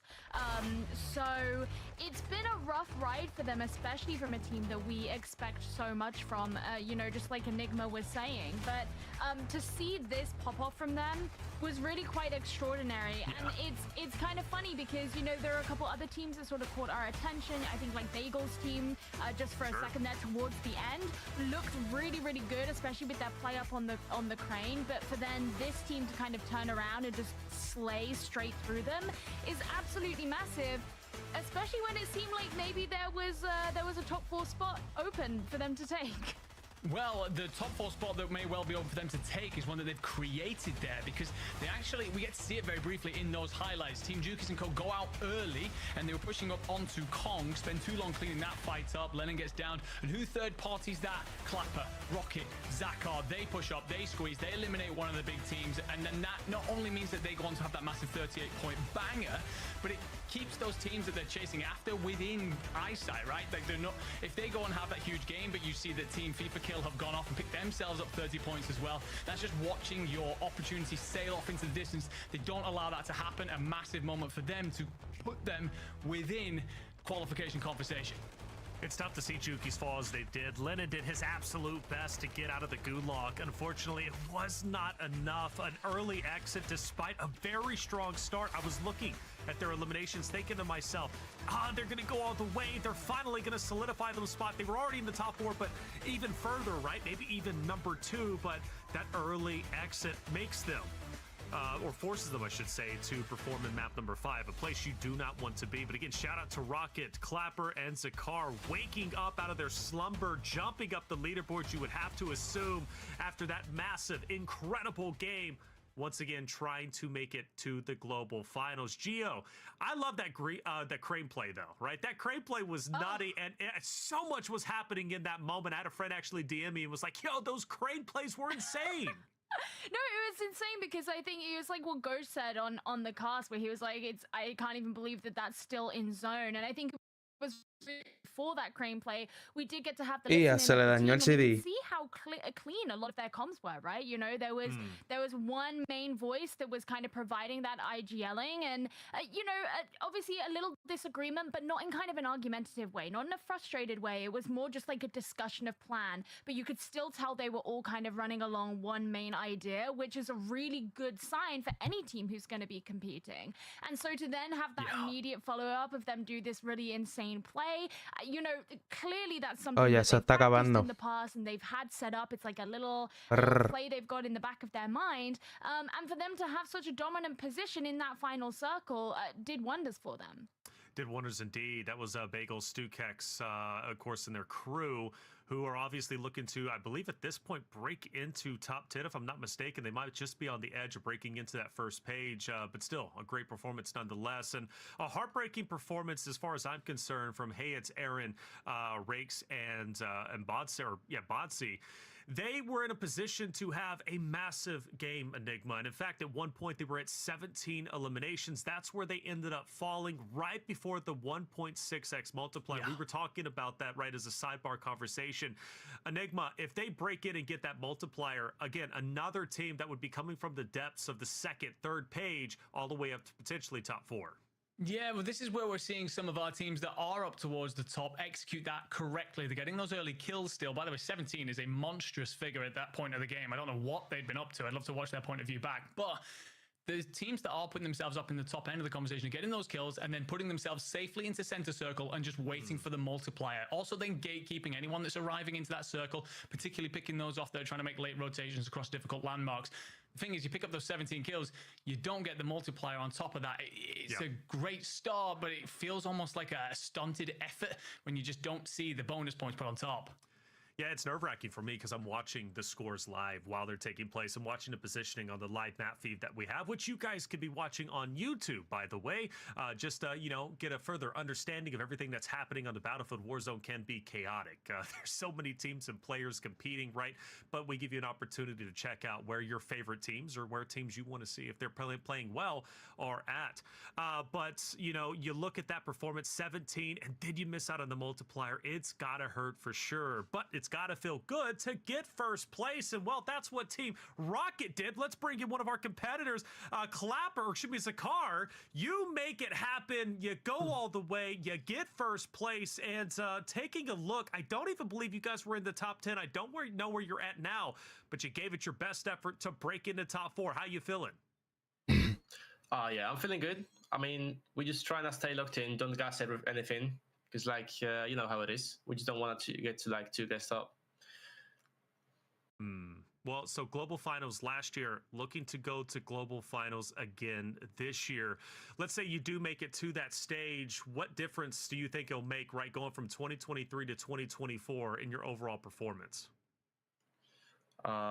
I mean, we know what we're doing wrong. We have like loads of stuff to work on, surely. And I mean, honestly, I'm not thinking about it at all. I'm just wanna focus on quadding first. You know what I'm saying? Estos cabrones son de allá de la puñeta. I have to ask, you know, we're obviously getting quite far into Ella también. the LCQs so far. You know, we're not on round 1 anymore. Was there any part of you or any member of your team who was getting a little bit stressed about where you were in the standings before this round? I mean, not really. It was just all of us literally saying like, boys, nothing happened, stay locked in. Like we didn't have enough points in the past games, but like Claps, like our teammate, our IGL lagged out again. That's the same thing like happened in finals, you know what I'm saying? Like we just keep getting bad luck, but now we finally made it. So yeah, just looking forward to the next map. In terms of the system that you guys run, from what I understand, it is a co-IGL system between Clapper, Rocket, and then you coming in with the slaying presence. A lot of different teams have different systems. Why does this seem to be the one that works for you? Because we've been trying out everything pretty much, and Clap is really good IGL. That's why I started playing with him, because I can't really do that stuff. And Rocket was always like the one who's like thinking more than me, 100%, and that's why it actually happened. Yeah, but like this time, like in LCQs now, we actually like every single one of us tries to give ideas, and then we choose the best thing, and that's working out perfectly so far. So yeah. Well, Zakar, you know, you're a team that I looked at. I said, I want you guys to make it out of the LCQ. Now you have a very real shot with one map left. Obviously, wildcard is there, but you don't want to leave it up to chance. I don't want to take any more of your time. I know you're still locked in for that final game. I wish you the best of luck for game number 5. Thank you, man. I appreciate it. There it is, Zakar. He's locked in. He's ready to go. And I like it, you know, saying like, look, we're just focused on task at hand. That's just qualifying. Global finals, we'll think about that later. Right now, esa gente son de allá de la puñeta. Game, because we need to know where obviously they're standing at this point after that massive game. Let's take a look at our standings. And, looking at the top 10, searching for Team Clapper. There they are in 5th place. Okay, so they've actually managed to tie 4th place, right, with Tojor sitting at 66.4. So the route to global finals is right there. They've just got to be willing to grab it, Gio. Yeah, no, that's kind of insane that they're really tying that. That's going to put a lot of pressure on both of those teams coming into this next one. I mean, I think the pressure's there anyway, just because they want to cement that spot, and it could be ripped away from you. But yeah, to know that you're neck and neck with someone else isn't a fun feeling, I can imagine. Not at all. Well, big note, Robstar, they've comfortably qualified at this point at 104. Boogs looking all right, but still the chance that they drop down. Zach, Hollow, Azen, a team that we covered plenty of times, Enigma. But let's go down the list for the bubble teams. Obviously, let's start with Team FIFA at 6th place. Well, one of the terrifying things right now is seeing all of those squads between 3rd and 8th with just 10 points between them. So there is nothing written just yet. The story is yet to be finished. So that's a lot of teams that are definitely going to miss by the skin of their teeth. Tiny moments to watch back over in your VODs and think, where did it all go wrong? Or where did you qualify? I'm hoping that Team FIFA can indeed do the business. But again, I'm not going to talk them up anymore. It's time for them to claim their rightful place. That's it. They control destiny, don't they? And they're the ones who can dictate whether they move forward or they don't. We look at the second page, 11th through 20th, and that gap from 4th place now to 11th has grown pretty substantially. In fact, it's like 21 points. So at this point, I'm looking at all these teams, and I'm going to call them the Hail Mary teams. They've got to throw that Hail Mary and have a massive game number 5 if they even want a chance to be in the top 4. I'm looking at Pink Turtle. I'm looking at King Benji, right?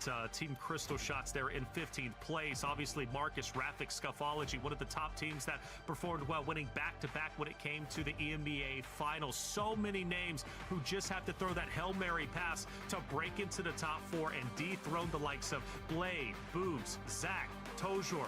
We go even further down that list, though, and this is like where you need the miracle run, okay? You need the miracle on ice, Gio, right? This is where it's like do or die, or else you're going to the final game number 6, where it is do or die, trying to play for the wildcard spot. Yeah, and this is where it is crazy to see a team like Team Hunter. They're sat in 23rd. You know, they're team number 4. It's not a direct one-to-one in terms of seeding, but it should give you a general idea of where they were rated, you know, in amongst this cohort of down in 23rd is really quite a shock, and it's probably a shock to them as well. They came 29th in that last round. The best they've done today is 10th, and we've spoken about how, you know, Huncho himself was doing pretty well for kills in the early rounds, but he's dropped off of that list as well. And you know, it's just like, of all the teams that you expect to be in that bottom 10, are they one of them? No. And I don't really know if it's even mathematically possible, bar a miracle, for them to kind of make it to where they want to be. Yeah, so I say a miracle on ice at this point. You just got to try and make it happen, right? It's no harm, no foul, right? In trying to throw that Hail Mary pass. If they get it, they catch it, well, score a touchdown. You love to see that. However, I guess score a goal since it is EMEA, right? Let's talk football or soccer out there. Let me be appropriate. But this is the chance to make it or break it, especially for those other teams like FIFA Kill or Team Clapper, currently sitting in 5th and 6th. We're going to take one more break. When we come back, the final game to decide the top 4. Who will it be? Game number 5 coming up after this.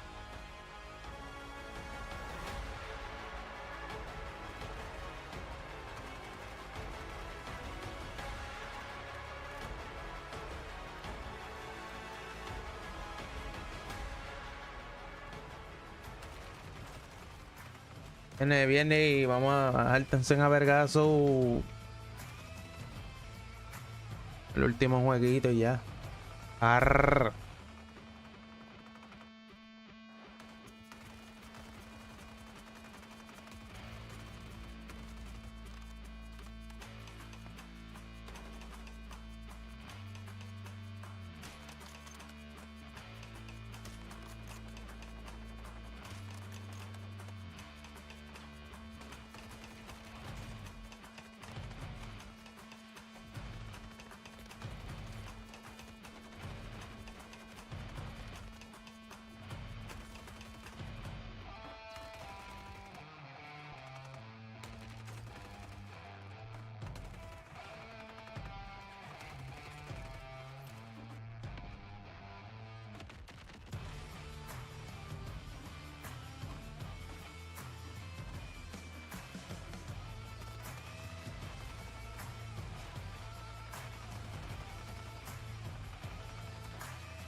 And welcome back, everyone, to game number 5 of the Call of Duty World Series of Warzone Emea Last Chance Qualifier. The last chance to solidify yourself at the top 4, punch your ticket to the global finals. Was all your effort worth it?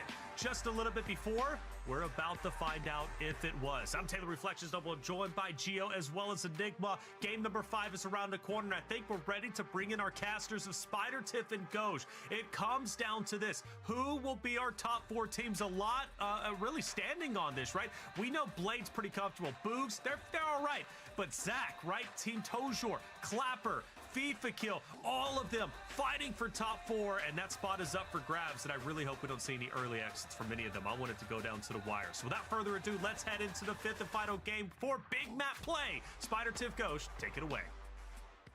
All right, Goj, we've got some work to do, right? You call it the Battle of the Bubble. We've got to watch that Team Toyor roster, 66.4 points, tied alongside Clapper, and a great interview, right? You can see they've already known that, hey, we did not do enough. It was a banger game to get us back into it, but we have one more game to really seal the deal. Yeah, you took the words right out of my mouth. It's BBB, no Beeman, right? It's big bubble battle. That's what we're looking at right now. We are looking at all of the bubble teams, which frankly is 4th all the way down to what, 9th, really? And maybe some more past that.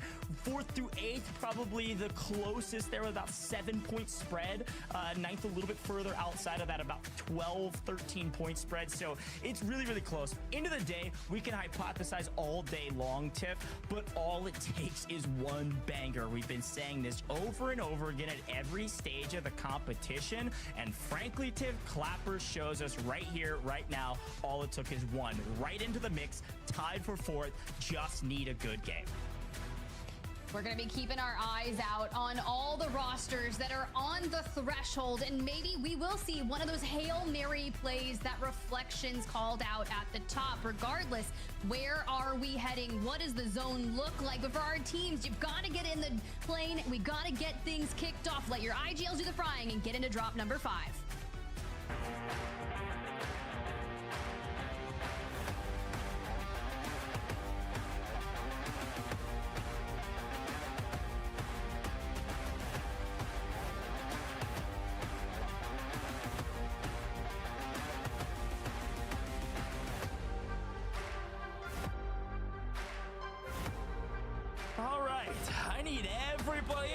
To take a big collective deep breath and then lean forward closer to your phone or your monitor, wherever you're watching, because Tiff, I thought we wouldn't have a quote-unquote wild card game for the final map of the day. Well, that I couldn't be further from the truth. It really comes down to who's gonna win this. We've got 2 teams tied for 4th at the end of map number 4 going into the final map. This couldn't get any higher stakes. We are at the tippity top. We have to succeed succeed in this final map. I'm looking at our bubble teams right now. I'm looking at FIFA Kill. I'm looking at Juki's. I'm looking at this Zach squad. You've got to succeed right now. You really do, and it's too little in a moment where you thought you were going to be locked into that second place, and then things did not go your way. For Viero on your screen right now, kind of putting the works on a Tony White, sending him to the gulag this early on. It's gonna be tough, right? But we gotta look at where that zone was pulling to, Goj, and I'm nervous. For a lot of our teams that do land on the south side, it's gonna be great. But for the center of the map, that Old Town, Low Town area, things are gonna get spicy, but not before. We've got to worry about the pop-off power area. We got to watch some of our bubble teams, so we swing over to another fight as we see action galore early game. This is the last map, high risk, high reward. You're gonna be seeing these crazy fights all day today. I don't care if your percentages aren't 90% chance you win the fight. I don't care if they're 80%. You gotta fight, and you gotta fight now. If you're down in the 20s and the 30s, you gotta swing on every single team you can get your hands on. It looks like for Team Valve, that was the case, and well, it didn't pay off. All three into the gulags, all three fighting for their lives in this tournament, going into the final map of the day, and well, immediately cut down, and so does their teammate lose. So it's all up to Zeit to keep this team in the lobby. Yeah, it's tough. You come into this in 18th place.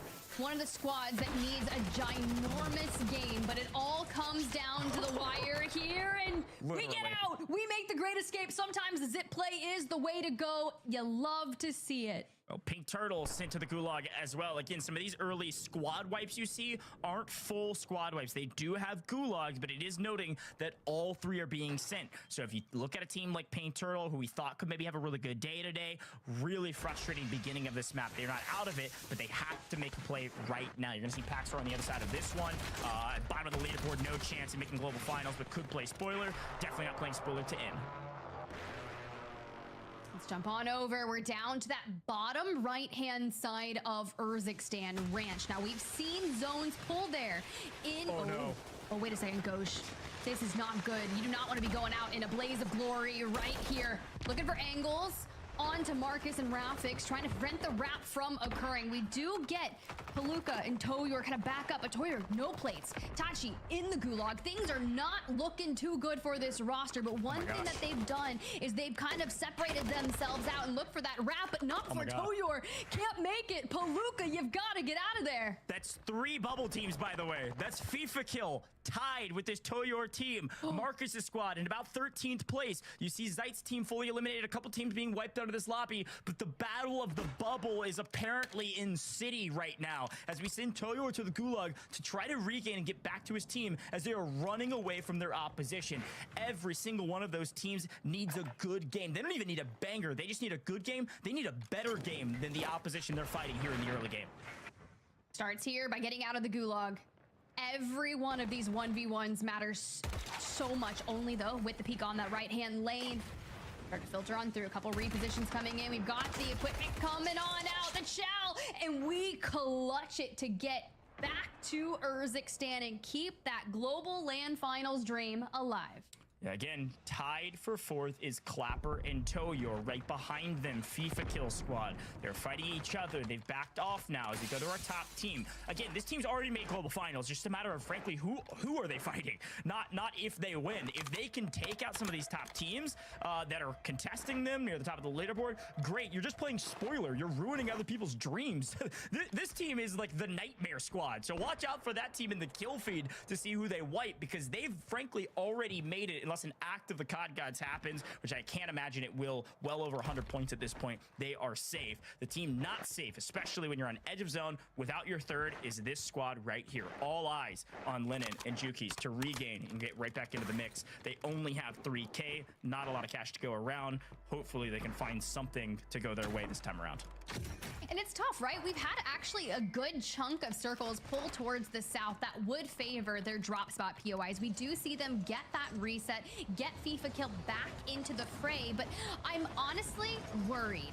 And I'm gonna say that they haven't really been looking the best in this, but it's hard to get things moving when you know the stakes that are at play, right? These are one of the biggest names in that competitive Warzone scene for the EMEA region, and to see another potential massive titan in this space not clock into the global finals, it's scary. It's certainly scary as we see some of the other teams rotating on edge. This is Aizen squad.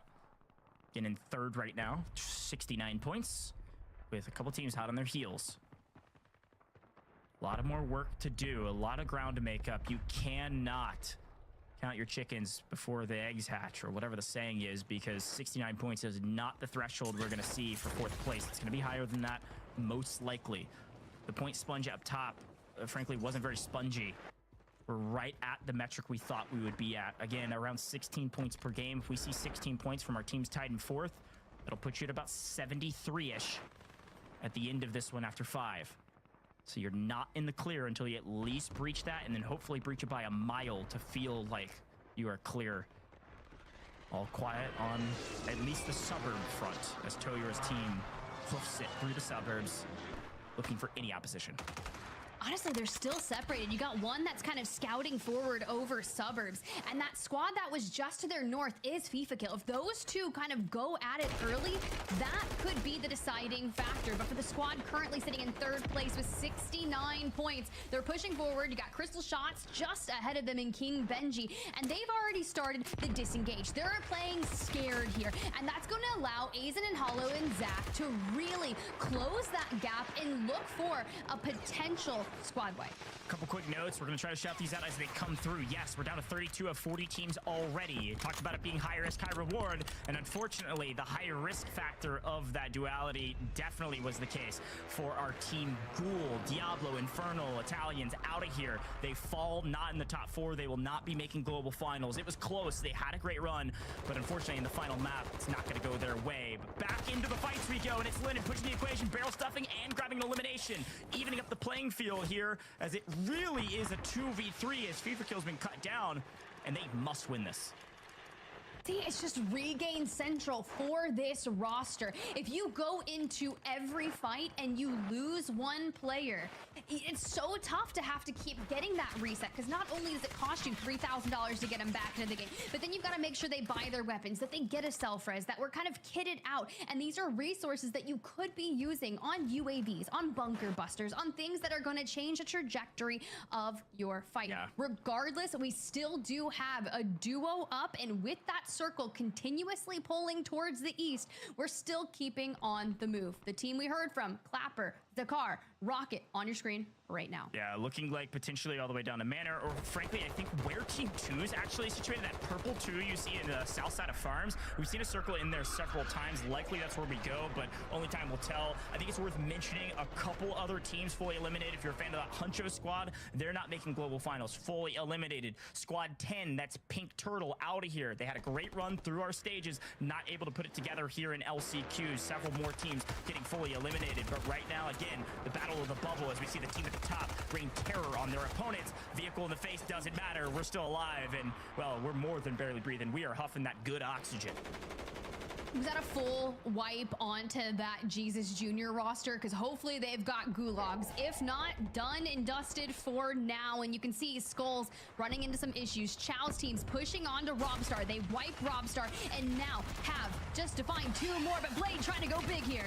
Chow in trouble, proned out in the back of the Farms, looking for an angle, does find it. How about a couple pistols to the face? 1 player left alive for the team at the top, but frankly, it doesn't matter. Way over 100 points at 112 right now. Fragging, flying around, and staying alive as the rest of these teams battle for position on the leaderboard. Here comes Team 19 with the cleanup. Third parties all day, every day. That's the name of the game, especially in the final map. And I am going to confirm that Squad 14 is a full wipe. No regain for them. They fell in outside the top 4, I believe in 8th place, albeit it was a magnificent effort, and they even had a map win. It just wasn't enough. It wasn't enough. Jesus Jr. certainly an X factor, just not the X factor we needed to make it to grand finals, but a great day in the office regardless. Back to the action. We see one of our top teams, Boogs, likely already booked their ticket to the grand finals with 84.6 FIFA kill points bajó. and counting. A ver la que bajó a Swing hacer. on a couple other teams here Ahí again, está. playing spoiler. And speaking of spoiler, it looks like Zakar in trouble. Is again, this Rocket team was tied for 4th, and they are in an utter blender, and they are running at the Reapers, the nightmare on Elm Street here. Diablo, el primer team, papi, para ganar el primer team. 2 Purple Squad. I don't think he knows he's about to run into the Reapers of this lobby.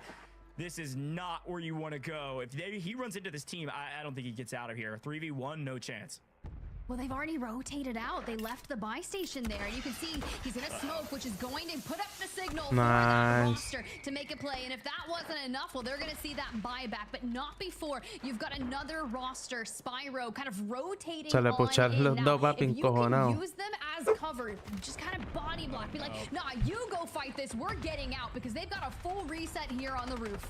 I don't know if I love the play to send your teammates to help. I think you leave Zakar to die, and the rest of your teammates leave. They're getting punished for it. Here comes the Reapers. They lose Rocket yet again, and Clapper, we know, doesn't have great resources, just finding anything on the ground he could use to try to fight back. This is going to be a brutal fight for the life of the tournament on the line. With Rocket down, your Poland friend is gone. It is up to Clapper and Zakar to make a play. Luckily, there's a little bit of distraction there with Team 16. Spyro can cause some terror, but no, Clapper runs in for what?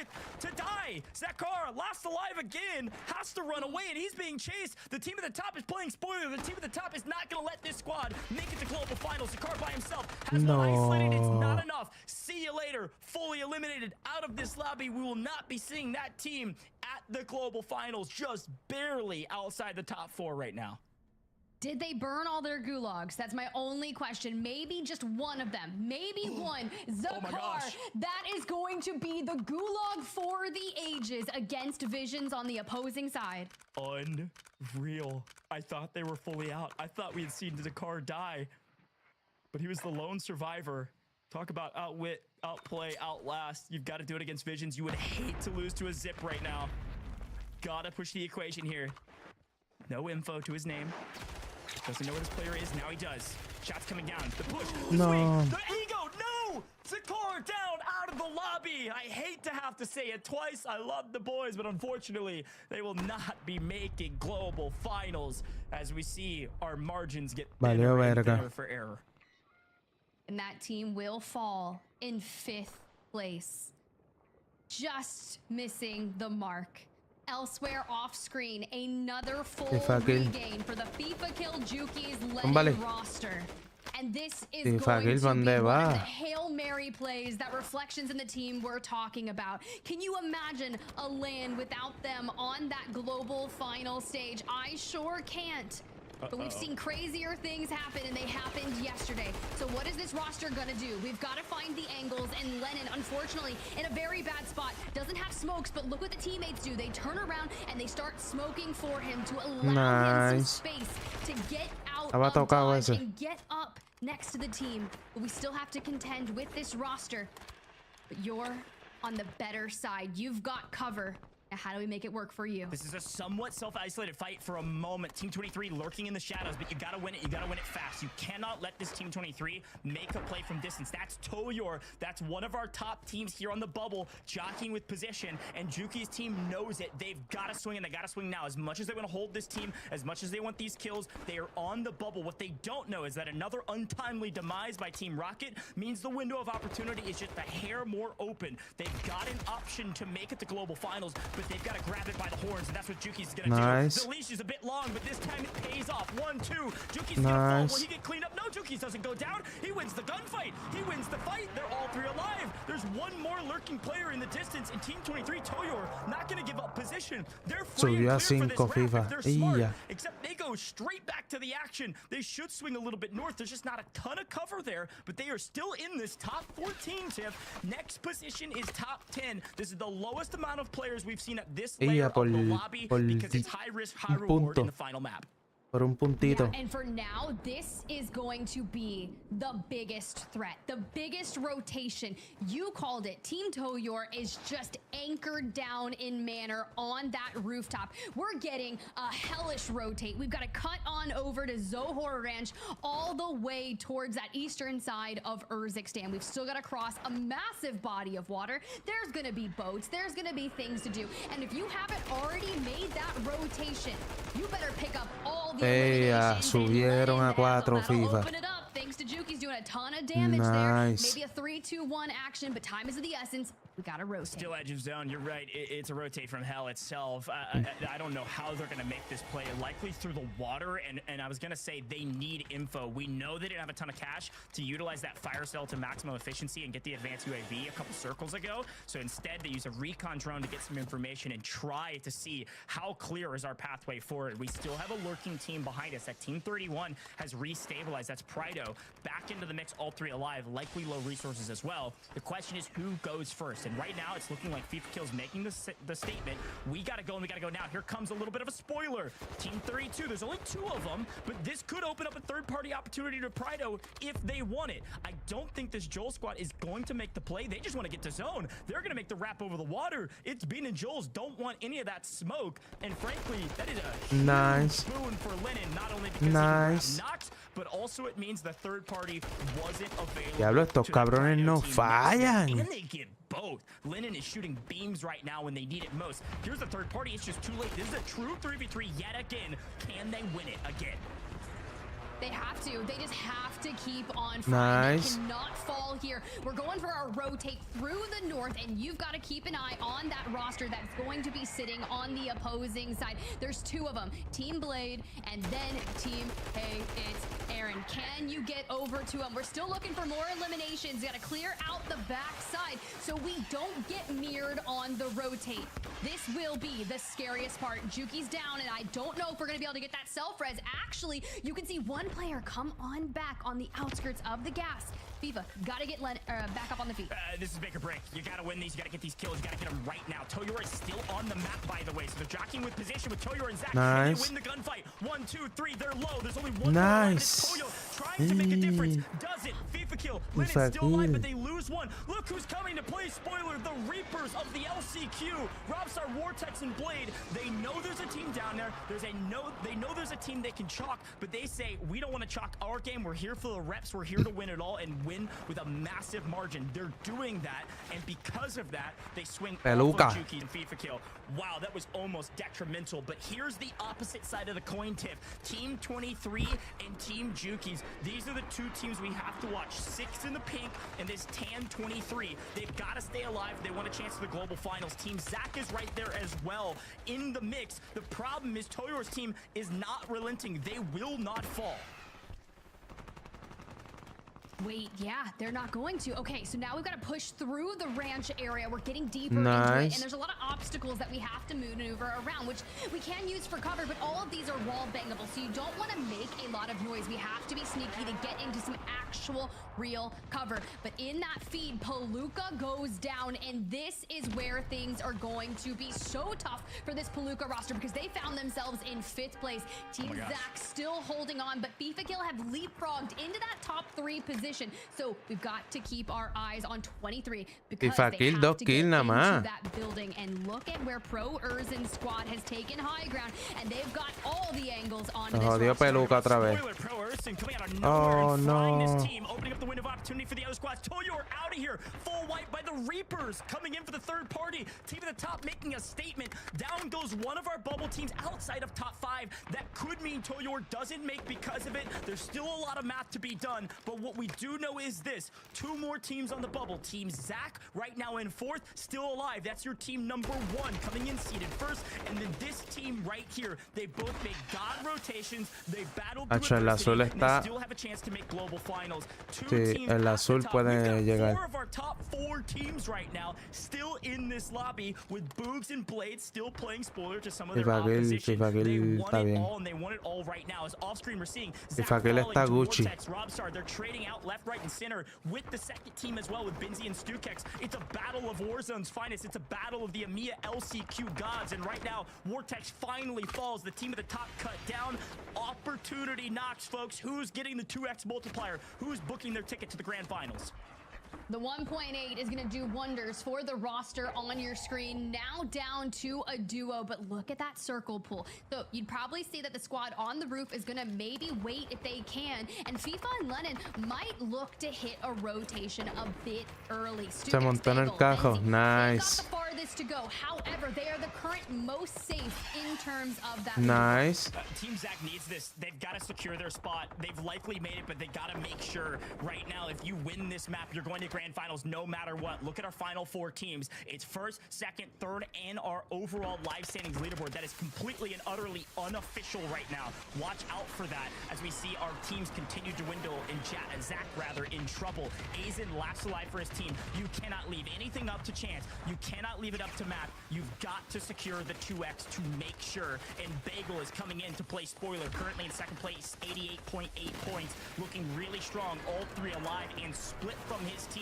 As on the opposite side, Pros down by Stukex. Lennon coming in for a little bit of the mix. How about 16, 17 kills for Lennon and FIFA kill? Not only spoiler, they look for the win. They look to make grand finals. Here's the push. RPD goes down. Yeah. Snap. Okay. How about a beam from Lennon? How about another? Can't find it. Unfortunately, finally falls. But a monster effort. Boogs on top in first. But I can only imagine we're going to be seeing FIFA kill and Lennon after a monstrous rap, a monstrous effort, a ton of kills. We should be seeing them in the grand finals with 18 eliminations in the final map.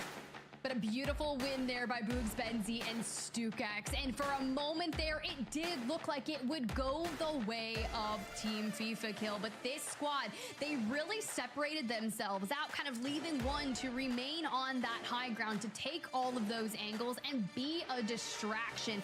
And albeit a well-needed victory, because when everything comes down to that final map of the day, it's almost a wild card in itself. Now we've just got to figure out our 4 teams, locking it in for the Global LAN Finals. So drastically different from yesterday as we watch this final stand moment. Again, you've got some of your top teams plus Pro Urson in the final map. The thing is, that Blade team, they fell at around 5th, 6th. The team at the top, they had 24 kills in that map. They were playing spoiler across the entire map to any team that had any dream of making the grand finals. But Tiff, break down this final fight, because this Bagel, Boogs, and Stukex team, welcome back and welcome home, Benzi. My goodness, what a win. Yeah, you gotta look at Stukex, right? Just kind of going out into the gas. You see that map with, like, going around FIFA. He PRDs to the roof around and effectively trades spaces with that Pro Urson squad. He gets knocked, but that's where all these self-reses start to come into play. And I get Sharpie wants to bring in the LTV and just full send, but you eventually just fall towards that FIFA Kill roster. FIFA down on the ground, and it's Lennon trying to make that final stand. You